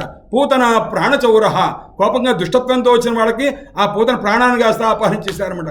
అలాగా హృదయ నయన చౌర పశ్చతాం సజ్జనానాం, ఎవరైతే సజ్జనుడు సనకాది మహర్షి వచ్చి నమస్కారం చేస్తున్నారట, వాళ్ళు ఏం చేశారంటే వాళ్ళ నయనాలన్నింటినీ కూడా తన మీదే పెట్టుకున్నారట. అంటే ఆ నేత్రాలను కాస్త దొంగతనం చేసుకున్నారు, తన మూర్తినే చూసేట్టు చేసుకున్నారన్నమాట. వాళ్ళ హృదయాలు కాస్త తన యందే లగ్నమయ్యేట్టు చేసుకున్నారట. కాబట్టి ఇన్ని రకాల దొంగతనాలు తెలిసినటువంటి మహానుభావుడు, జార చోర శిఖామణి, అటువంటి మహానుభావుడయ్యా. అట్టి పరమాత్మ ఇప్పుడు ఆ వేణుగానం చేస్తే వీళ్ళంతా కూడా పరిగెత్తుకొస్తే ఎందుకు వచ్చారమ్మా అంటే వాళ్ళంతా సమాధానాలు చెప్పి మేము నిన్ను విడిచిపెట్టి పొరపాటును కూడా వెళ్ళము అన్నారు. ముఖాన్ని అవసుచకృత్వ, వాళ్ళ తలకాయ వంచేసుకున్నారు. కృష్ణ పరమాత్మతో గట్టిగా సమాధానం చెప్పడానికి ఇష్టం లేదు. ఎందుకంటే ఆయనే పిలిచి ఆయనే ఎందుకు వచ్చారని అడుగుతాడే, ఇలాంటి వాడిని మనం ఈ మొహం చూడకూడదు అని చెప్పి తలకాయ ఉంచుకున్నారట. ఇలా ఉంచుకున్నారని ఒక అర్థం. ఇంకా భూదేవితో చెప్తున్నారట, తల్లి పరమాత్మ అనుగ్రహించినటువంటి ఈ జన్మ మాకు అక్కర్లేదు అని ఒక్కసారి కాలు వేలుతోటి బొట్టన వేలుతోటి ఒకసారి నేల మీద రాశారట. ఏ విధంగా సీతమ్మ తల్లిని నీలో అంతర్భూతం చేసుకున్నావో మమ్మల్ని కూడా పెద్ద వివరం చేసి, అంటే ఒక పెద్ద రంధ్రంత చేసి మమ్మల్ని అందరూ గోపికలందరినీ కాస్త నీలో ఐక్యం చేసుకోమా, మేము ఉండలేము, ఈ మాటలు మేము వినలేము అని చెప్పి వాళ్ళు అంటున్నారట. ఈ విధంగా అన్న తర్వాత పరమాత్మ దయార్ద్ర హృదయుడై ఆ మహానుభావుడు కనికరించారు. కనికరించంగానే వాడు వెంటనే ఒకడు చేతులు పట్టుకొని, ఒకడు కాళ్ళు పట్టుకొని, ఒక తాంబూల పేటికి పెట్టుకొని ఆయన దగ్గర కూర్చొని ఆయన స్పర్శ చేత కృతార్థులైపోతున్నారు వాళ్ళంతా. ఇలా ఉంటుండగా మధ్యలో ఒకళ్ళ తర్వాత ఒకరినొకరు చూసుకుంటున్నారట. అంతకుముందు ఎవరికీ తెలియకుండా ఒక్కొక్కరు నేనే వచ్చాననుకుంటూ వచ్చారు. ఇక్కడికి వచ్చిన తర్వాత అందరూ ఇక్కడే ఉన్నారు. ఇందులో ఉన్న తర్వాత పరమాత్మ ఎప్పుడైతే అనుగ్రహించారో అనుగ్రహించగానే వాడు ఒకరినొకటి సైగ చేసుకుంటారు. చూసావా పరమాత్మను ఎలా మనం స్వాధీనం చేసుకున్నాము అని చెప్పి వాడు మానంచ కేశవ అన్నాడు. చూచారు వాళ్ళ స్త్రీల యొక్క మానం అంటే మేము మన యొక్క సౌందర్యం చేత మన యొక్క మాటలు చాకచక్యం చేత పరమాత్మను మనం లోపరుచుకున్నామని ఒకరినొకరు చూసుకునేసరికి వెంటనే తెలుసుకున్న ప్రశమాయ ప్రశాంతాయ ప్రశమాయ ప్రసాదాయ వాళ్ళ యొక్క అహంకారాన్ని పోగొట్టాలి. పరమాత్మ దేన్నైనా సహిస్తారు తప్ప అభిమానాన్ని సహించరు. అభిమానం సురాపానం అన్నారు. అభిమానం అంటే ఏమిటి అన్నాడు, కళ్ళు తాగితే ఎలా మత్తెక్కుతుందో అభిమానం కలిగితే అలాంటి స్థితి ఉంటుందన్నమాట. కాబట్టి అభిమానం సురాపానం గౌరవం రౌరవం సమం అన్నాడు. గౌరవం అంటే ఏమిటి అన్నాడు, రౌరవ నరకం లాంటిది అన్నాడు అనమాట. ప్రతిష్ట సూకరీవిష్ట, ప్రతిష్ట అంటే ఏమిటి అన్నాడు, ఆడపంది పెంటయ్యా అన్నాడు. అదేమిటండి అక్కడ కూడా ఆడపంది మగపంది పెంటని ఎందుకని లేదన్నారు. ఆడపంది పెంట ఎందుకు పనికిరాదు, ఎరువుకి పనికిరాదు, మగపంది పెంట అయితే పనికి వస్తుందన్నమాట. అందువల్ల ప్రతిష్ట అనేది ఎందుకు పనికిరాదని చెప్పడం కోసం దాంతో పోల్చారన్నమాట. కాబట్టి త్రయం త్యక్త్వా హరిం భజేత్, ఈ మూడు విడిచిపెట్టి హరి భజన చేయాలి అన్నారన్నమాట. అందువల్ల ఇప్పుడు వాళ్ళందరూ కూడాను దుఃఖపడుతూ ఉంటే వాళ్ళ యొక్క అహంకారం కలిగిన తర్వాత ప్రశమాయ ప్రసాదాయ వాళ్ళకి అహంకారం పోగొట్టాలి, అది శమింపజేయాలి. గురువు అన్నవాడు ఏం చేస్తుంటాడంటే శిష్యునుకున్నటువంటి ఏ దోషమున్నదో ఆ దోషాన్ని పోగొట్టి వాడిని గుణవత్తరుణ్ణి చేసి అనుగ్రహించాలి. ఇప్పుడు ఈ స్త్రీలకి పరమాత్మ యొక్క అనుగ్రహం కలిగింది. పరమాత్మ అనుగ్రహం కలిగిన తర్వాత మానం వచ్చింది, అభిమానం వచ్చిందనమాట. ఆ అభిమానం అనే దోషాన్ని వాళ్ళకి పోగొట్టాలి. అందుకోసం ఏం చేయాలనుకున్నారు, పరమాత్మ అంతర్ధానం చెందారయ్యా అన్నాడు. ప్రశమాయ ప్రసాదాయ వాళ్ళని అనుగ్రహించాలి. ఎలా అనుగ్రహించాలి అన్నాడు. ఎప్పుడైనా సరే ఒక స్త్రీ ఎదురుగుండగా నిరంతరం భర్త ఎదురుగుండా ఉంటున్నాడు అనుకోండి, రిటైర్ అయిన తర్వాత ఊరికే అట్లా కూర్చోపోతే 4 అడుగులు వేసి రావచ్చు కదా అంటే ఉండడానికి వీలేదన్నమాట. ఎందుకంటే సంయోగోపి కదాచిత్, సంయోగం గొప్పదా వియోగం గొప్పదా అన్నారు. వియోగం చాలా గొప్పదండి అన్నారు. ఎందుకన్నారు, కృష్ణ పరమాత్ముడు గోపికలు అన్నారన్నమాట, స్వామి నీ సంయోగం కంటే నీ వియోగం మాకు హాయిగా ఉందయ్యా అన్నారు. అంటే అదేమిటి, సంయోగం అందరూ కోరుకుంటుంటారు కదా. సంయోగం అంటే నువ్వు 6 అడుగులు 7 అడుగులు అంతే కనిపిస్తావు, వియోగంలో ప్రపంచం అంతా నువ్వే కనిపిస్తుంటావయ్యా. అందుకోసం నీ సర్వవ్యాపకత్వాన్ని అప్పుడు మేము చూడగలుగుతాం కదా. అందువల్ల ఎక్కడ చూసినా తత్ర కృష్ణ అత్ర కృష్ణ సర్వత్ర కృష్ణ అని అనుకోవాలిగా. అటువంటి భావన వియోగంలోనే ఉంది. అందుకోసం ప్రశమాయ ప్రసాదాయ, అందుకోసం ఎప్పుడైనా సంభోగ శృంగారం ఎప్పుడు పుష్టిని పొందుతున్నాయా అన్నాడు. నవినా విప్రలంభేన సంభోగ పుష్టిమస్నుతే అని ఉంటారన్నమాట. అంటే విప్రలంభ శృంగారం లేకుండా సంభోగ శృంగారం పుష్టిగా ఉండదు. అందుకోసం అప్పుడప్పుడు కొద్దిగా దూరంగా పని ఉన్నా లేకపోయినా ఏదో పిలిచారని చెప్పి 15 రోజులు 20 రోజులు అప్పుడప్పుడు వెళ్ళిపోతూ ఉండాలని లెక్క అనమాట. అందువల్ల ఇది అలంకార శాస్త్రంలో చెప్పినటువంటి మాట. అందువల్ల ఈ రకంగా వాళ్ళ కొద్దిగా విప్రలంభ శృంగారం ఇవ్వాలి అనుకున్నారు పరమాత్మ. అందువల్ల ఎప్పుడైతే వృత్తులంటే వేదాంత వాక్యజన్యమైనటువంటి జ్ఞానములు ఏవైతే ఉన్నావో ఆ జ్ఞానములు ఎప్పుడైతే పరమాత్మ సమర్పణం చేస్తూ మధ్యలో అర్థాంతరాన్ని వేరొక విషయాన్ని ఉపాసనాది విషయాన్ని చెప్తే అప్పుడు ఆత్మ యొక్క స్వరూపాన్ని చెప్పడంలో అది కొద్దిగా విముఖంగా ఉన్నవనుకొని అది వెంటనే కూడా ఆత్మస్వరూపం కూడా అక్కడ అంతర్ధానం అయిపోతుంది, అక్కడ తెలియబడదు. అందుచేత ఉపాసనా వాక్యముల్లో కానీ కర్మ సంబంధమైన వాక్యముల్లో కానీ పరమాత్మతత్వం తెలియబడదు, అది పరంపరయా తెలియబడుతుంది తప్ప సాక్షాత్గా తెలియబడదు. అందుకోసం ఈ వృత్తులు అనబడే ఈ ఉపనిషత్తుల్ని అనుగ్రహించడం కోసం పరమాత్మ అంతర్ధానం చెందారు అని అన్నారన్నమాట. ఇది మొదటి అధ్యాయం. ఇది అయిపోయిన తర్వాత గోపికలు పరమాత్మ యొక్క వియోగాన్ని తట్టుకోలేక మహాబాధపడ్డారు. అరే పరమాత్మ అంతర్ధానం చెందారని. ఎందుకంటే ఆ వెళ్ళిన వారు ఎవరు చూస్తున్నారంటే ఆ చెప్పేటప్పుడు సుఖయోగేంద్ర వారు చెప్తారు, నాయన ప్రశమాయ ప్రసాదాయ, ఆయన ఏం చేశా కేశవ అన్నాడు. కేశవుడు అంతర్ధానం పొందారండి అన్నాడు. కేశవుడు అంతర్ధానం పొందడం అంటే ఏమిటండి అన్నాడు. అంటే బ్రహ్మదేవుణ్ణి ఈశ్వరుని రక్షించేవాడు ఆయన. అంటే బ్రహ్మదేవుని ఈశ్వరుని రక్షించే పరమాత్మ కేశవ. ఇది కాకుండా ఏంటంటే ఇంకో అర్థం ఉంది. బాగా జడలు వేయటంలో మంచి దిట్టమైనటువంటి వాడు అనమాట. కేశాలంకరణలో స్పెషలిస్ట్ ఈయన. ఎందుకంటే రాధాదేవి యొక్క కేశములకు జడలు వేయటంలో రోజుకో రకమైన జడ వేయటంలో ఆయన సమర్థుడు అనమాట. కేశాన్ భయతీతి రాధాయా కేశవ. అప్పుడు ఆయన వెళ్ళిపోయేటప్పుడు ఎలా వెళ్ళారు అంటే జుట్టు మీద నీ జడ వేస్తాంతా నాతో వచ్చేసి అని చెప్పి రాధాదేవిని అటు పట్టుకుని వెళ్ళిపోయారు అనమాట. ఎవరైనా అందరూ ఉన్నారు, గోపికలు అందరూ ఉన్నారు, రాధాదేవి కనిపించలేదన్నమాట. ఆమె కాస్త తీసుకుని వెళ్ళిపోయారు అనమాట. ప్రశమాయ ప్రసాదాయ, వీళ్ళని అనుగ్రహించడం కోసం పరమాత్మ రాధాదేవితో కలిసి అంతర్ధానం అయ్యారు. రాధా అనే పదం ఉంటుందా, ఉండనే ఉండదన్నమాట. అది ఎలా ఉంటుంది, అది గోప్యంగా ఉంటుంది అయ్యా అన్నారు. ఎంత గోప్యంగా ఉంటుంది అని అంటే గోరింటాకులో ఎరుపుదనం ఉందన్న సంగతి మనకేమన్నా గోరింటాకు ఆకును చూస్తే తెలుస్తుంటండి, తెలియదుగా. అలాగే రాధాతత్వం ఉన్నదన్న సంగతి నీకు ఎలా తెలుస్తుంది అన్నాడు.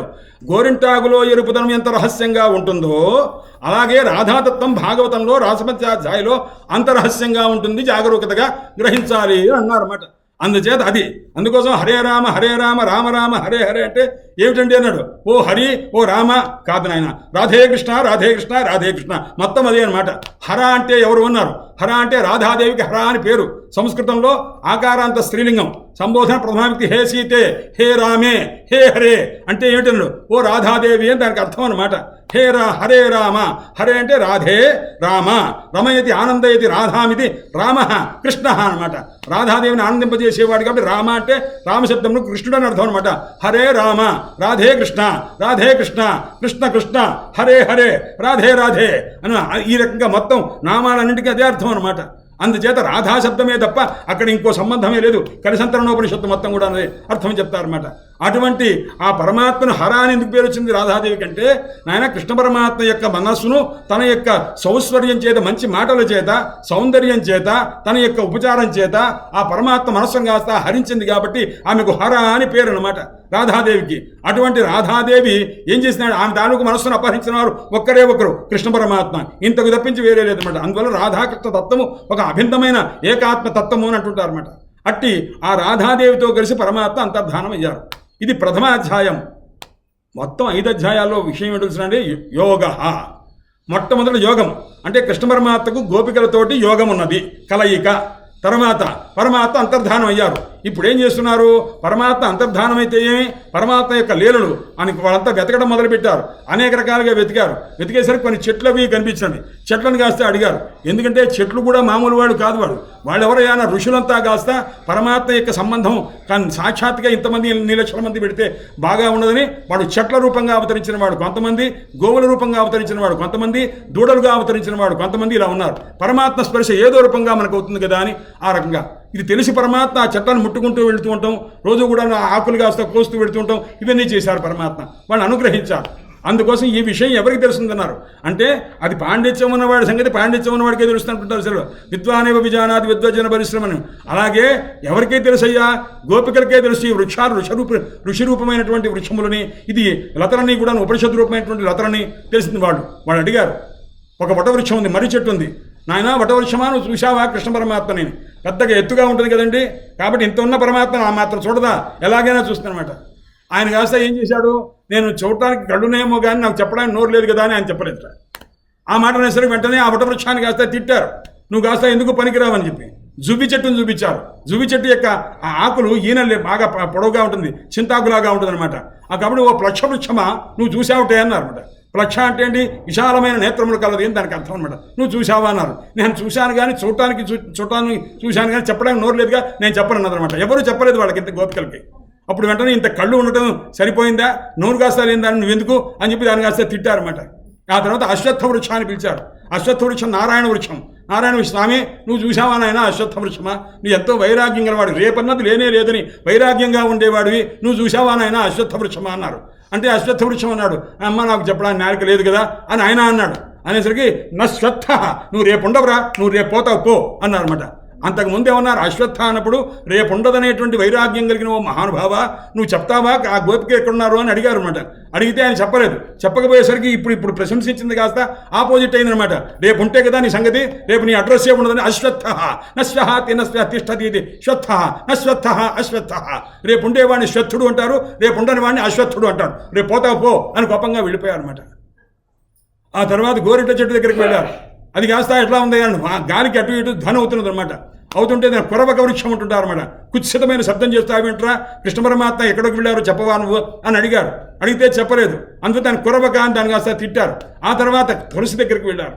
కశ్చిత్ తులసి కళ్యాణి గోవింద చరణ ప్రియే. అమ్మ తులసి, ఈ మగ వృక్షాలు కానీ ఈ వృక్షాలని ఈ ఎప్పుడైనటువంటి వటవృక్షం కానీ అశ్వత్థ వృక్షం కానీ ప్లక్ష వృక్షం కానీ, వృక్ష అంటే అది జెండర్ ఏమిటి అని మాస్కులిన్ జెండర్ అనమాట.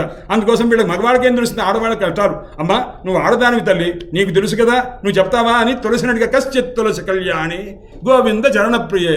పరమాత్మ యొక్క పాదాలు పట్టుకొని జీవించేటువంటి దాన్ని. ఎందుకంటే ఇక్కడ దండ వేసుకుంటే ఎక్కడ దాకా ఉందయ్యా అన్నాడు, పాదాల దాకా ఉందన్నమాట. పాదాల దాకా మొత్తం శరీరం అంతా పరమాత్మ శరీరాన్ని స్పృశిస్తూ ఉన్నటువంటి ఒకే ఒక్క మహాతల్లి తులసి అమ్మవారు అనమాట. అందులో తుహు అంటే అర్థం ఏంటంటే, తు అంటే తుర్ విష్ణు, తుహు అంటే విష్ణుమూర్తి, తేనల్ల సతీతి తులసి అనమాట. విష్ణుమూర్తి చేత ప్రకాశించేది కాబట్టి ఆమెకు తులసి అని పేరు అనమాట. అటువంటి ఆమెకి ఇంకో అర్థం ఏమిటి అన్నాడు, తులాంశతి నాశయతి ఇది తులసి. తనతో సాటిగా ఎవరన్నా పక్కన కూర్చుంటే, కొంతమంది హై స్థాయిలో ఉన్నట్టుంటారు, పక్కన మామూలు వాడు వచ్చి కూర్చుంటే కొద్దిగా చిన్న కుర్చీ వేయండి అని ప్రత్యేకించి చెప్తుంటారు అనమాట. అలాగా ఆవిడ ఏమిటి అన్నాడు, తులాంశతి, తనతో సాటి వాళ్ళని ఎవరిని లేకుండా చేస్తుంది కాబట్టి ఆమె తులసి అనమాట. ఈవిడేం చేసింది, కృష్ణ పరమాత్మను చూశావా అంటే ఆమె సమాధానం చెప్పాల. ఎందుకంటే ఇప్పుడు గాలి వచ్చిందిట, ఆ గాలి అడ్డంగా వచ్చిందిట, అడ్డంగా వస్తే నేను చెప్పాను అని చెప్పినట్టు అర్థం చేసుకున్నారు వాళ్ళు గోపికలు. చేసుకుని ఓహో ఇంత దుర్మార్గంగా ఉన్నావా అమ్మా అని ఆమె ఏమి అనలేక, ఎందుకంటే ఆమె పాదాలు పట్టుకొని ఉన్నది ఇవాళ కాకపోతే రేపైనా ఆమెతో అవసరం వస్తుందని చెప్పి ముందుకు వెళ్ళిపోయారు అనమాట. వెళ్ళిపోతే వాళ్ళని అడిగా చివరికి ఎవ్వరూ సమాధానం చెప్పాల. సమాధానం చెప్పవచ్చు, ఓహో లోకం ఇలా ఉంటుంది కాబోలు, మనం ఏం చేద్దామయ్యా అని. అంటే కృష్ణ పరమాత్మ లీలను చేష్టాలన్నింటినీ మనం చేసుకుందాం. నువ్వు పూతనగా ఉండు, నేను కృష్ణ పరమాత్మగా ఉంటాను. ఈసారి నేను శకటాసుడిగా ఉంటాను, నువ్వు కృష్ణ పరమాత్మగా ఉండు. మనం ఈ రకంగా పరమాత్మ లీలలు చిన్నప్పటి నుంచి ఏం చేశారో అవి చేసుకుంటూ ఇక్కడే కాలక్షేపం చేద్దాం అని వాడు చేసుకుంటూ ఉన్నారు.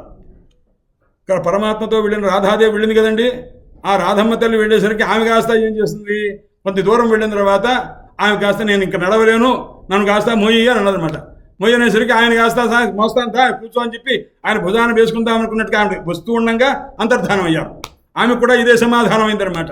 అంటే ఎత్తుకోమని మోయమని అంది. అంటే ఆమె కూడా ఒక అహంకారం వచ్చిందిగా, ఆ మానాన్ని కాస్త అభిమానాన్ని పోగొట్టాలిగా. అందుకోసం పరమాత్మ అక్కడ కూడా అంతర్ధానం అయ్యారు. అంతర్ధానం అయితే ఇప్పుడు ఈ గోపిక రాధాదేవి ఏం చేసింది, ఆ కృష్ణ పరమాత్మ వియోగాన్ని చూసి తట్టుకోలేక, ఆయన వెతికి పొందలేక చివరికి మళ్ళీ ఈ గోపికలతో కలిసింది. వాళ్ళు వస్తూ చూశారు. చూస్తుంటే 4 అడుగులు కనిపిస్తున్నాం, ఇటు 2 అడుగులు ఇటు 2 అడుగులు కనిపిస్తున్నాం. ఓహో ఇక్కడ పరమాత్మ ఇద్దరు కలిసి వెళ్ళారు అని తెలిసింది వాళ్ళకి. కొద్ది దూరం అయిన తర్వాత పూలు కాస్త రాలిపోయి ఉన్నాయన్నమాట. ఒక అరుగుంది, ఆ పూలు రాలిపోయినది. ఓహో ఇది ఫలానా రాధా గోపిక, రాధాదేవి ధరించినటువంటి పుష్పమాల. ఆ పుష్పమాల పూలు కాస్తా ఇక్కడ పడిపోయినవి చూసావా, ఇగో అరుగు మీద ఇక్కడ కాస్తా ఇద్దరు ఏదో ఇక్కడ చేపెట్టారట. చేపెట్టంగానే వెచ్చగా ఉందిట. ఓహో ఇక్కడ ఎవరో కూర్చొని వెళ్ళారు. ఈ కూర్చొని వెళ్ళిన వాడు ఎవరో చూసినా రాధాదేవి కృష్ణ పరమాత్మ. ఇక్కడ కాస్త ఆయన ఏం చేశాడు, ఈ పూలు రాలిపోయినాయి కాబట్టి ఆయన ఇక్కడ ఆ కేశవుడు కాస్త కేశాలు వేయటంలో బాగా దిట్ట కాబట్టి ఇక్కడ జుట్టంతా కూడాను ఆ బాగా చేసి ఆయన కాస్త జడ వేశాడు అని చెప్పి వాళ్ళు ఇలా అనుకుంటూ వెళుతూ ఉండగా ఆ రాధాదేవి ఎదురైంది అనమాట. ఎదురైన తర్వాత అమ్మ ఏమిటమ్మా అన్నారు. ఏం చెప్పమంటారు, మీ పరిస్థితి నా పరిస్థితి అన్నారు. రండి మీరు వచ్చేదాకా మాకు ఇప్పటిదాకా థాట్ రాలేదు, పాటకు పాట సమాధానం మాటకు మాట సమాధానం అన్నారన్నమాట. భాగవతంలో ఏమిటయ్యాను, మాటకు మాట సమాధానం అన్నారు.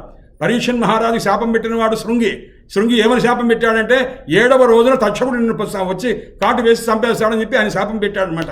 అంటే ఆ మాటకి సమాధానం ఏమిటి, పరీక్షన్ మహారాజు సుఖయోగింద్రుల వారు భాగవతం అనే మాట సమాధానం అనమాట. ఆ మాటకి శాపం అనేటువంటి మాటకి మాట అంటే భాగవత సప్తాహం అనే మాట సమాధానమైంది. ఇప్పుడు పాటకు పాట సమాధానం. అంతేదో మాటకి కొట్టడం కానీ ఇంకోటి కానీ చేయకూడదుగా. పాటకి పాట ఆయన పాట పాడి పిలిచాడుగా మనల్ని వేణువుతోటి, మనం కూడా పాట పాడి ఆయన పిలుచుకొద్దాం. ఎక్కడ అంతర్ధానం అయ్యాడో అక్కడి నుంచే మనం పిలుచుకురావాలని చెప్పి వాడికి అసలు పాడదామని చెప్పి అన్నారు. ఈ సలహా చెప్పింది ఎవరు, రాధాదేవి అనమాట. అప్పుడు రాధాదేవి చెప్పేసరికి అప్పుడు వీళ్ళంతా గోపీ గీతలు అంటుంటారు అనమాట. ఇది 3వ అధ్యాయం అనమాట. ఆ గోపీ గీతలు చేస్తుంటే ఆ సందర్భంలో వాడు ఎలా ఉందయ్యా అన్నారు. గోపిక అన్నిటికంటే కూడా గొప్పది ఏమిటి అంటే గోపీ గీతలు అండి, చాలా గొప్పది ఏంటన్నమాట. అందుకే మొత్తం 19 శ్లోకాలే ఉన్నాయి మొత్తం కూడా. ఇదంతా ఒక్కొక్క గోపికలు యొక్క సముదాయం కలిసి ఒక్క శ్లోకం, కొంతమంది గోపికల సముదాయం కలిసి ఒక శ్లోకం, అలా చెప్పారన్నమాట. అది అంత గొప్పదైందనమాట. దీని దగ్గర సుమారుగా కరపాత్ర స్వామి వారని చెప్పి కాశీలో మహానుభావులు హరిహరానంద సరస్వతి స్వామి వారు అంటుంటారు. వారు సుమారు 555 పేజీల పుస్తకం రాశారండి ఒక ప్రత్యేక గోపీగీతముల మీద. అటువంటి దివ్యమైనటువంటి గ్రంథం అనమాట. దాని గురించి కేవలం అనేక వ్యాఖ్యానాలతో కలిసి సుమారు ఇన్ని పేజీల పుస్తకం ఉందండి. పెద్ద పుస్తకం అనమాట. అది సుమారు 27 వ్యాఖ్యానాలతో రాశారు. అటువంటి గోపీ గీతలు అంటే అద్భుతమైనటువంటిది అనమాట. అందువల్ల ఈ రాసపంచాధ్యాయలో హృదయస్థానమైనటువంటిది గోపీ గీతలు. అందులో మొదటి శ్లోకం ఏమిటి అన్నాడు. ఇక్కడికి వచ్చేసరికి చూడండి, భాగవతం రాసపంచాధ్యాయ చెప్పాడు, సుఖయోగింద్రుల వారు చెప్తున్నారు.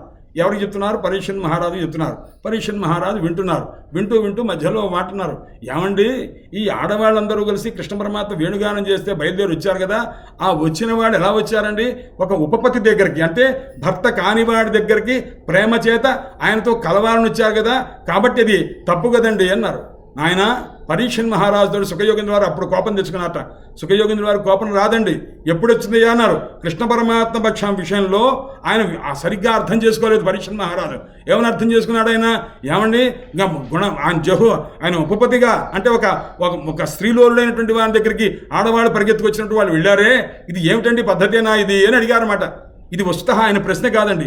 ఆయన చుట్టూ అనేక మంది ఋషులంతా ఉన్నారు. వాళ్ళ ప్రశ్నలు ఆ పరీక్షన్ మహారాజు కళ్ళ ద్వారా వాళ్ళ కళ్ళ ద్వారా పరీక్షన్ మహారాజుకి అందజేశారట. అప్పుడు వాళ్ళ ఋషుల యొక్క పక్షాన పరీక్షన్ మహారాజు ఈ మాట అడిగారట. ఏమని అంటే వాడు కాస్త బ్రహ్మతయ్య, వాడు పరబ్రహ్మగా తెలుసుకోలేదు. వాళ్ళు ఎలా అనుకున్నారు? ఒక పురుషుడు అనే రూపంగా అనుకున్నారు. ఆయన వయస్సు ఎంత అండి అన్నారు. కరెక్ట్గా చూడండి, ఆ సమయంలో 8వ సంవత్సరం. ఎవరికి? కృష్ణ పరమాత్మకి కామం అనేటటువంటిది కలుగుతుందా? శృంగారం అనే మాట ఉంటుందా? అసలు అంటానికి ఆలోచన ఉందా? లేదే. ఆయన కూడా ఎవరయ్యా అన్నారు? ఏదో కృష్ణ పరమాత్మ లేదు, ఏదో మహావిష్ణువు వల్ల భగవానపి అన్నారు. మన ప్రారంభం ఇలా అనమాట ప్రారంభమైంది.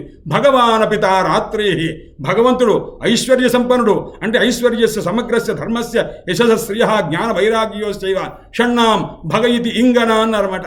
సమస్తమైన ఐశ్వర్యము దేన్న కర్తం అకర్తం అన్యథా కర్తం సమర్థ. ఏది చెయ్యాలనుకున్నా, చెయ్యకూడదనుకున్నా, విపరీతంగా చేయాలనుకున్నా సమర్థుడు ఆయన అనమాట. అటువంటి మహానుభావుడు, అట్టి మహానుభావుడు స్త్రీల ఎందు లోపడతాడా? ఆ మాట అనుకుంటారా? తర్వాత వస్తుందండి భాగవతంలో 16,108 మంది ఆ భార్యలందరూ కూడా ఉన్నారంటే మన్మధుడు ఒక ఆమెను చూశారట. ఆ 16,108 మందిలో ఒక ఆమెను చూశారట. చూడంగా అనుకున్నాడు, ఇలాంటి ఆమె నన్ను సహకరిస్తే ఈ 3 లోకాలని నా స్వాధీనం చేసుకునేవాడిని కదా అనుకున్నాడట. ఎందుకంటే వీళ్ళు ఉంటుండగా నా చాపం ఎందుకు, నా చెరుకు విల్లు ఎందుకని అది కాస్త చాపం అజహాత్ అనమాట, విడిచిపెట్టేశాడనమాట. ఆహాహా, ఇంత సౌందర్యవతి ఒక్క స్త్రీ ఉంటే ప్రపంచం మొత్తాన్ని ఏదేస్తాననుకున్నాడు. అలాంటి 16,108 మంది కూడా కృష్ణ పరమాత్మ యొక్క మనస్సును చెలింపజేయలేకపోయారయ్యా అన్నమాట. సరే అండి, అటువంటి బ్రహ్మచర్యం కలిగిన పరమాత్మ, అందువల్ల భగవాన్ అనమాట. భగవాను ఐశ్వర్య సంపన్నటువంటి మహానుభావుడు. ఆయన తలుచుకుంటేనే జ్ఞాన వైరాగ్య సంపత్తి కలుగుతుంది. అలాంటి వ్యక్తి పట్ల ఈ రకంగా శృంగార కథ అనేటువంటిది ఉంది అనే భావన ఎందుకు చేసుకుంటారు నాయన? అంతకంటే ముందుకు వెళ్ళండి, అసలు కథ ఏమిటో తెలుసుకోండి నాయన అని చెప్పంటారన్నమాట. అందువల్ల ఇప్పుడు ఈ మొదటి అధ్యాయం చెప్పేటప్పుడు సుఖయోగేంద్రుల వారు పరీక్షన్ మహారాజు అడగటం, ఆ రకంగా సమాధానం ఉంది. రెండో అధ్యాయంలో వాళ్ళంతా గోపికలు కాస్త పరమాత్మ విరహం చేత బాధపడటం అంతా జరిగింది. ఈ తర్వాత రాధాదేవి వచ్చి ఈ గోపీ గీతలు ప్రారంభమవుతున్నాయే, అప్పుడు ఆ ప్రారంభమవుతున్నప్పుడు మాత్రం పరీక్షన్ మహారాజు లేరు, సుఖయోగేంద్రుల వారు లేరు, ఎవ్వరు రావడానికి వీలేదనమాట. అక్కడ సుఖయోగేంద్రుల వారి 3వ అధ్యాయంలో రారు. ఎందుకు రారో తెలుసునండి? ఎందుకంటే ఆ రాధాదేవిని చూస్తే ఈ పరీక్షన్ మహారాజుకి సుఖయోగేంద్రుల వారు కథ, అది 3వ అధ్యాయం గోపీ గీతలు. ఆ గోపీ గీతల్లో చెప్తారు, తవ కథామృతం తప్త జీవనం అని. స్వామి మీ కథ ఏమిటండి అన్నారు. మీ కథ చంపేస్తుందండి అన్నారన్నమాట. కథామృతం అంటే కథ అమృతం అనుకుంటారేమో, అలా విడదీయద్దు. ఓ స్వామి వారు చెప్పారు, తవ కథ మృతం అన్నారన్నమాట. నీ కథ విన్నాడా వాడు చచ్చాడే కిందనమాట. చచ్చాడే అంటే అర్థం ఏంటన్నాడు? చచ్చినవాడు ఏ రకంగా స్పృహారహితుడై ఉంటాడో, మూర్ఛపోయిన వాడు ఎలా స్పృహారహితుడై ఇతర విషయం మీద ఆసక్తి లేకుండా ఉంటాడో, నీ కథ విన్నవాడు నీ కథ తప్ప ఇంకొకటి గుండనే ఉండదు. ఇప్పుడు మనం చదువుకునే కథ కూడా అలాగే చేసుకుంటా. తమ కథామృతం తప్త జీవనం, కవిభిరీడితం. ఎవరు చెప్పారు? ఋషులంతా చెప్పారు. కల్మషాపహం, అమృతం గొప్పదా కథామృతం గొప్పదా అన్నారన్నమాట. అమృతం ఏం చేస్తుందండి అన్నాడు. అంటే తప్త జీవనం, వాడికి అసలు చచ్చిన వాడిని బతికింపజేస్తుందేమో తప్ప బతికున్నవాడి బాధలు పోగొట్టే శక్తి ఆ అమృతానికి లేదు. ఇది తప్త జీవనం, సంసార తాపతప్తులైన వాడికి అసలు బ్రతికిస్తుందన్నమాట. ఆ కథామృతం గొప్పదా స్వర్గామృతం గొప్పదా అన్నారు. సుధామృతం కంటే కథామృతం గొప్పది సుమా అన్న. తప్త జీవనం కవిభిరీడితం కల్మషాపహం, అమృతం తాగితే ఏమైనా పాపాలు పోతావన్నాడు. పాపాలు పోవు నాయన, బతుకు నువ్వు స్వర్గంలో ఉంటావు తప్ప పాపాలు పోయే అవకాశం లేదు. ఇదేం చేస్తున్నాయను ఈ కథ కల్మషాపహం కవిభిరీడితం అనమాట. భువిగృణంతియే, అలాంటి కథ భూలోకంలో ఎవరైతే చెప్పారో వాళ్ళంత దానం చేసిన వాడు ప్రపంచంలో ఎవ్వరూ లేరు. ఇది గోపికలు చెప్పిన మాట అనమాట. కవిభిరీడితం, అందుకోసం భూగృణంతితే భూరిదా జనాహ అన్నారు. మనం ఏదైనా కథ చెప్తే 10 రూపాయలు ఇచ్చామనుకోండి, నేను ఇచ్చానండి చాలా ఇచ్చానండి, పిచ్చివాడని ఇచ్చిందే కాదనమాట, లెక్కే కాదు. ఎందుకంటే ఆ కథాదానంతో సమానమైన దానము స్వర్గంలో ఉన్న అమృతం కంటే కథామృతం గొప్పదన్నప్పుడు ఆ కథామృతానికి సాటి వెలగట్టి నువ్వు చెప్పగలవా నాయన? చెప్పలేవన్నమాట. అందువల్ల భువిగృణంతితే భూరిదా జనాహ, ఈ భూలోకంలో కృష్ణ కథను ఎవరైతే భక్తి చేత చెప్తారో వాడు గొప్ప దానం చేసిన వాడు సుమా అని ఆ గోపికలు చెప్పినటువంటి ఒక దివ్యమైన శ్లోకం. ఇలా వీళ్ళంతా గానం చేసేసరికి ఇది ఏవం ప్రగాయంత్య ప్రలపంచ చిత్రధారు ఋదు సుస్వరం రాజన్ కృష్ణ దర్శన లాలసాహ. ఆ మహానుభావుడు ఈ రకంగా వాళ్ళంతా పరమాత్మ యొక్క వియోగించే తట్టుకోలేక అందరూ కలిసి బ్రహ్మాండంగా బిగ్గరగా ఏడ్చాటండి. రురుదు సుస్వరం రాజన్, ఇంతమంది కలిసి ఒక్కసారి ఏడిస్తే విపరీతంగా ఏమైనా అసహ్యంగా కలిగిందన్నారు. సుస్వరం, ఎంతో స్వరయుక్తంగా వాళ్ళు దుఃఖపడ్డారండి అన్నారు. రాజన్, ఎందుకు ఏడ్చారయ్యా అన్నారు. కృష్ణ దర్శన లారసాహ, కృష్ణ పరమాత్మని చూడాలని వాళ్ళంతా ఏడ్చారట. అప్పుడు వెంటనే తాసాం ఆవిర్భూచౌరి, పరమాత్మ అప్పుడు ఎక్కడున్నారయ్యా అన్నాడు. బృందావనంలో కృష్ణకుంజం ఉంది సారండి, ఆ లీలా నికుంజంలో అక్కడ ఉన్నట్టండి. ఆ ఉన్నవారు రాధాదేవి లేదు అక్కడ, రాధాదేవి కూడా ఇక్కడే ఉందిగా. వాడు కాస్త బ్రహ్మాండంగా ఈ రకంగా బాధపడుతుండేసరికి పరమాత్మ హఠాత్తుగా ఠక్కుని లేచాట. లేచి వెంటనే ఒక వస్త్రం పైన వేసుకున్నట్ట. ఆయన ఉత్తరయం కాదు ఇది, అది రాధాదేవి పైట. ఆ పైట ఉంటే అది వేసుకున్నారు, తన ఉత్తరయం అనుకుని వేసుకొని వచ్చేసారనమాట. సాక్షాత్ ఎలా వచ్చారాయణ అంటే రాధాదేవి యొక్క అంటే పీతాంబరధర స్రగ్వి సాక్షాన్ మన్మథ పీతాంబరధరుడై వచ్చాట కృష్ణ పరమాత్మ. పీతాంబరధరుడు అంటే వేరే వాళ్ళ బట్ట వేసుకున్నప్పుడే పీతాంబరధర అని ఉపయోగిస్తారనమాట. ఆవిడ ఎవరయ్యాను. పీతాయాహ పీతవర్ణాయాహ అంటే బంగారు వర్ణం కలిగినటువంటి రాధాయాహ అంబరం ధరతీతి పీతాంబరధర. రాధాదేవి యొక్క వస్త్రాన్ని కాస్త ధరించేవాడు ఆ మహానుభావుడు వచ్చాట. రాగానే అప్పుడు ఆ మహానుభావుని కలిసి, అప్పుడు నాయన మహానుభావ ఇలా విడిచిపెడితే మా బ్రతుకులు ఏమిటి అన్నారు. నృత్యన్మురహరమనుసరన్నారి నూపురనాది రాసమధ్యమాసీత్ తదా గుంజన్మురజహ్లాది గుంజన్మురజముదంజన్యనదమ ఖంజన్ నవరతి పుష్యన్మతమ మతిమతి పుష్యన్ విహరతి చంచన్నయన ముదంచత్కరుణం అముంచన్ని హచర నిత్యం విహరణ భృత్యం పరిహర నృత్యన్మురహర అని రాశారు. రాసక్రీడ మొత్తం అంతా ఒక శ్లోకంలో చెప్పాలంటే ఇదనమాట. నృత్యన్మురహరం ఆయన నృత్యం చేస్తున్నట్టు కృష్ణ పరమాత్మ గోపికలందరితో కలిసి చేశాం. నారీను పురనాది రాసమధ్యమాసీత్తదా. అయ్యా 300 కోట్ల మంది కృష్ణులు, 300 కోట్ల మంది గోపికలు, వీళ్ళ కాళ్ళకు కట్టుకున్నటువంటి గజ్జలు, ఆ గజ్జల తాలూకు అడుగు ముందుకు వేసి వెనక్కి వేసి ముందుకు వేసి చేస్తూ ఉంటే ఈ రాసమధ్యంలో 600 కోట్ల మంది తాలూకు 1200 కోట్ల పాదముల యొక్క మంజీర ధ్వని అవుతూ ఉంటే స్వర్గంలో ఉన్నటువంటి వాళ్ళంతా కూడా వాద్యం వాయిస్తుంటే వాళ్ళ సౌండ్ చిన్నగా వినిపిస్తుందిట. ఈ గజ్జల తాలూకు ధ్వని ఎలా ఉంది, మొత్తం నిండిపోయింది అనమాట, ఆకాశం అంతా నిండిపోయింది. అది దాని తాలూకు అర్థం అనమాట. ఆయన చెంచన్నయన ముదంచత్. ఆ సందర్భంలో మహానుభావులు వాళ్ళంతా నృత్యం చేస్తుంటే నృత్యన్ మురహరమనుసరణ నారి నూపురనాది రాసమధ్యమాసే తదా గుంజన్ మురజహ్లాది గుంజన్ మురజముదంజన్యనదమ ఖంజన్ నవరతి పుష్యన్మదమతి తుష్యన్ విహరతి చెంచన్నయన్. ఆ కంతా పైనంతా ధనంతా అలా ఉంది, అదంతా సన్నగా ఉంది. ఈ కాళ్ళదారు గజ్జలదారుకు ధ్వని అద్భుతంగా ఉంది. ఈ లోపల పరమాత్మ ఏం చేస్తున్నారు అయ్యాడు. చెంచన్నయనం అంటే ఇటుపక్క గోపికని సంతోషపెట్టడం కోసం ఈ కన్ను ఇటు తిప్పారట, మళ్ళా ఇటుపక్క గోపికని సంతోషపెట్టడం కోసం ఇటు తిప్పారట. చెంచన్నయన ముదంచత్కరుణం. ఇలా ఇద్దరిని చూస్తున్నావు స్వామి. ఈ శ్లోకం రాసిన ఆయన అన్నాడు, స్వామి వాళ్ళిద్దరిని జాగ్రత్తగా చూడు, కానీ ఎదురుకుండా నేను కూడా ఉన్నా, నన్ను వాళ్ళని శృంగారంగా చూడు, నన్ను దయతో చూడు స్వామి అన్నాడు. చెంచన్నయన ముదంచత్కరుణం. ఎదురుకుండగా నన్నున్నా, నా మీదేమో కరుణరసం, వాళ్ళ మీదేమో శృంగారరసం పెట్టి జాగ్రత్తగా చూసి నన్ను ఉద్ధరించు స్వామి. వాళ్ళతో ఆడద్దన్యానను స్వామి, నన్ను మాత్రం అనుగ్రహించు స్వామి. అదనమాట ఆయన చెప్పే మాట. చెంచన్నయన ముదంచత్కరుణం అముంచన్ని హచర నిత్యం విహర నా భృత్యం పరిహర. వాళ్ళ కాదు నిత్యం విహరించిన ఆయన నా భృత్యం పరిహర. ఈ భృత్యుని మాత్రం విడిచిపెట్టద్దు అని అన్నారన్నమాట. అటువంటి రాసక్రీడ మహానుభావుడు. ఇది చదివితే వింటే ఉపయోగం ఏంటి అన్నాడు. హృద్రోగం ఆస్తపహినోతి అచిరేణ ధీర అన్నాడు. బ్రజవధూభి గోపికలతోటి కట్టి ఆడినటువంటి ఆట ఏదైతే ఉందో ఈ కథ ఉన్నదో, ఈ కథ ఎవరైతే వింటారో అటువంటి వాళ్ళకి హృద్రోగం ఆస్తపహినోతి. హృదయంలో ఉండే రోగం ఏంటి అన్నాడు. కామరోగం అనమాట. అలాంటి రోగం ఆసు అపహినోతి పోగొట్టుకుంటాడు. అచిరేణ ధీర అన్నమాట. అటువంటి దివ్యమైన అందుకోసమే బ్రహ్మాదిజయ సంరూఢ దర్ప కందర్ప దర్ప మన్మధుడికి. అప్పుడు మన్మధుడు ఏం చేశాడు అన్నాడు. ఇంతమంది తాలూకు ఎక్కడన్నా ఏ గోపికన్నా విరహంత్యత బాధపడ్డదా ఇంతమంది ఉంటే అన్నారు. ఆయన బాణాలు వేస్తుంటే ఏమన్నా పట్టుకున్నారా అన్నారు. ఏమీ లేదు, అందరూ సంతోషంగా ఉన్నాడు. అప్పుడు మన్మధుడు అనుకున్నట, నేను కూడా ఒక గోపికనైతే బాగుండు, ఈయన కృష్ణ పరమాత్మగా ఉండి నన్ను కూడా అనుగ్రహించు కదా, ఎంత పొరపాటు పని చేశానని ఇప్పుడు అనుకున్నాడు. దీనివల్ల ఏమిటి అన్నాడు. కామ విజయ. ఇదే కామ విజయం అనమాట ఆయన. కాబట్టి ఈ ఆధ్యాత్మికమైనటువంటి ఒక తత్వం ఉన్నది. పరమాత్మ ఏందే సమస్త ఉపనిషత్తులనే గోపికల రూపంగా వచ్చి ఆయన ఏందో ఐక్యాన్ని పొందడం అయితే ఉందో ఇదే తాత్పర్యము అని కూడా చెప్తూ ఉంటారు అన్నమాట. హరయే నమః. వాసుదేవ హరే వాసుదేవ.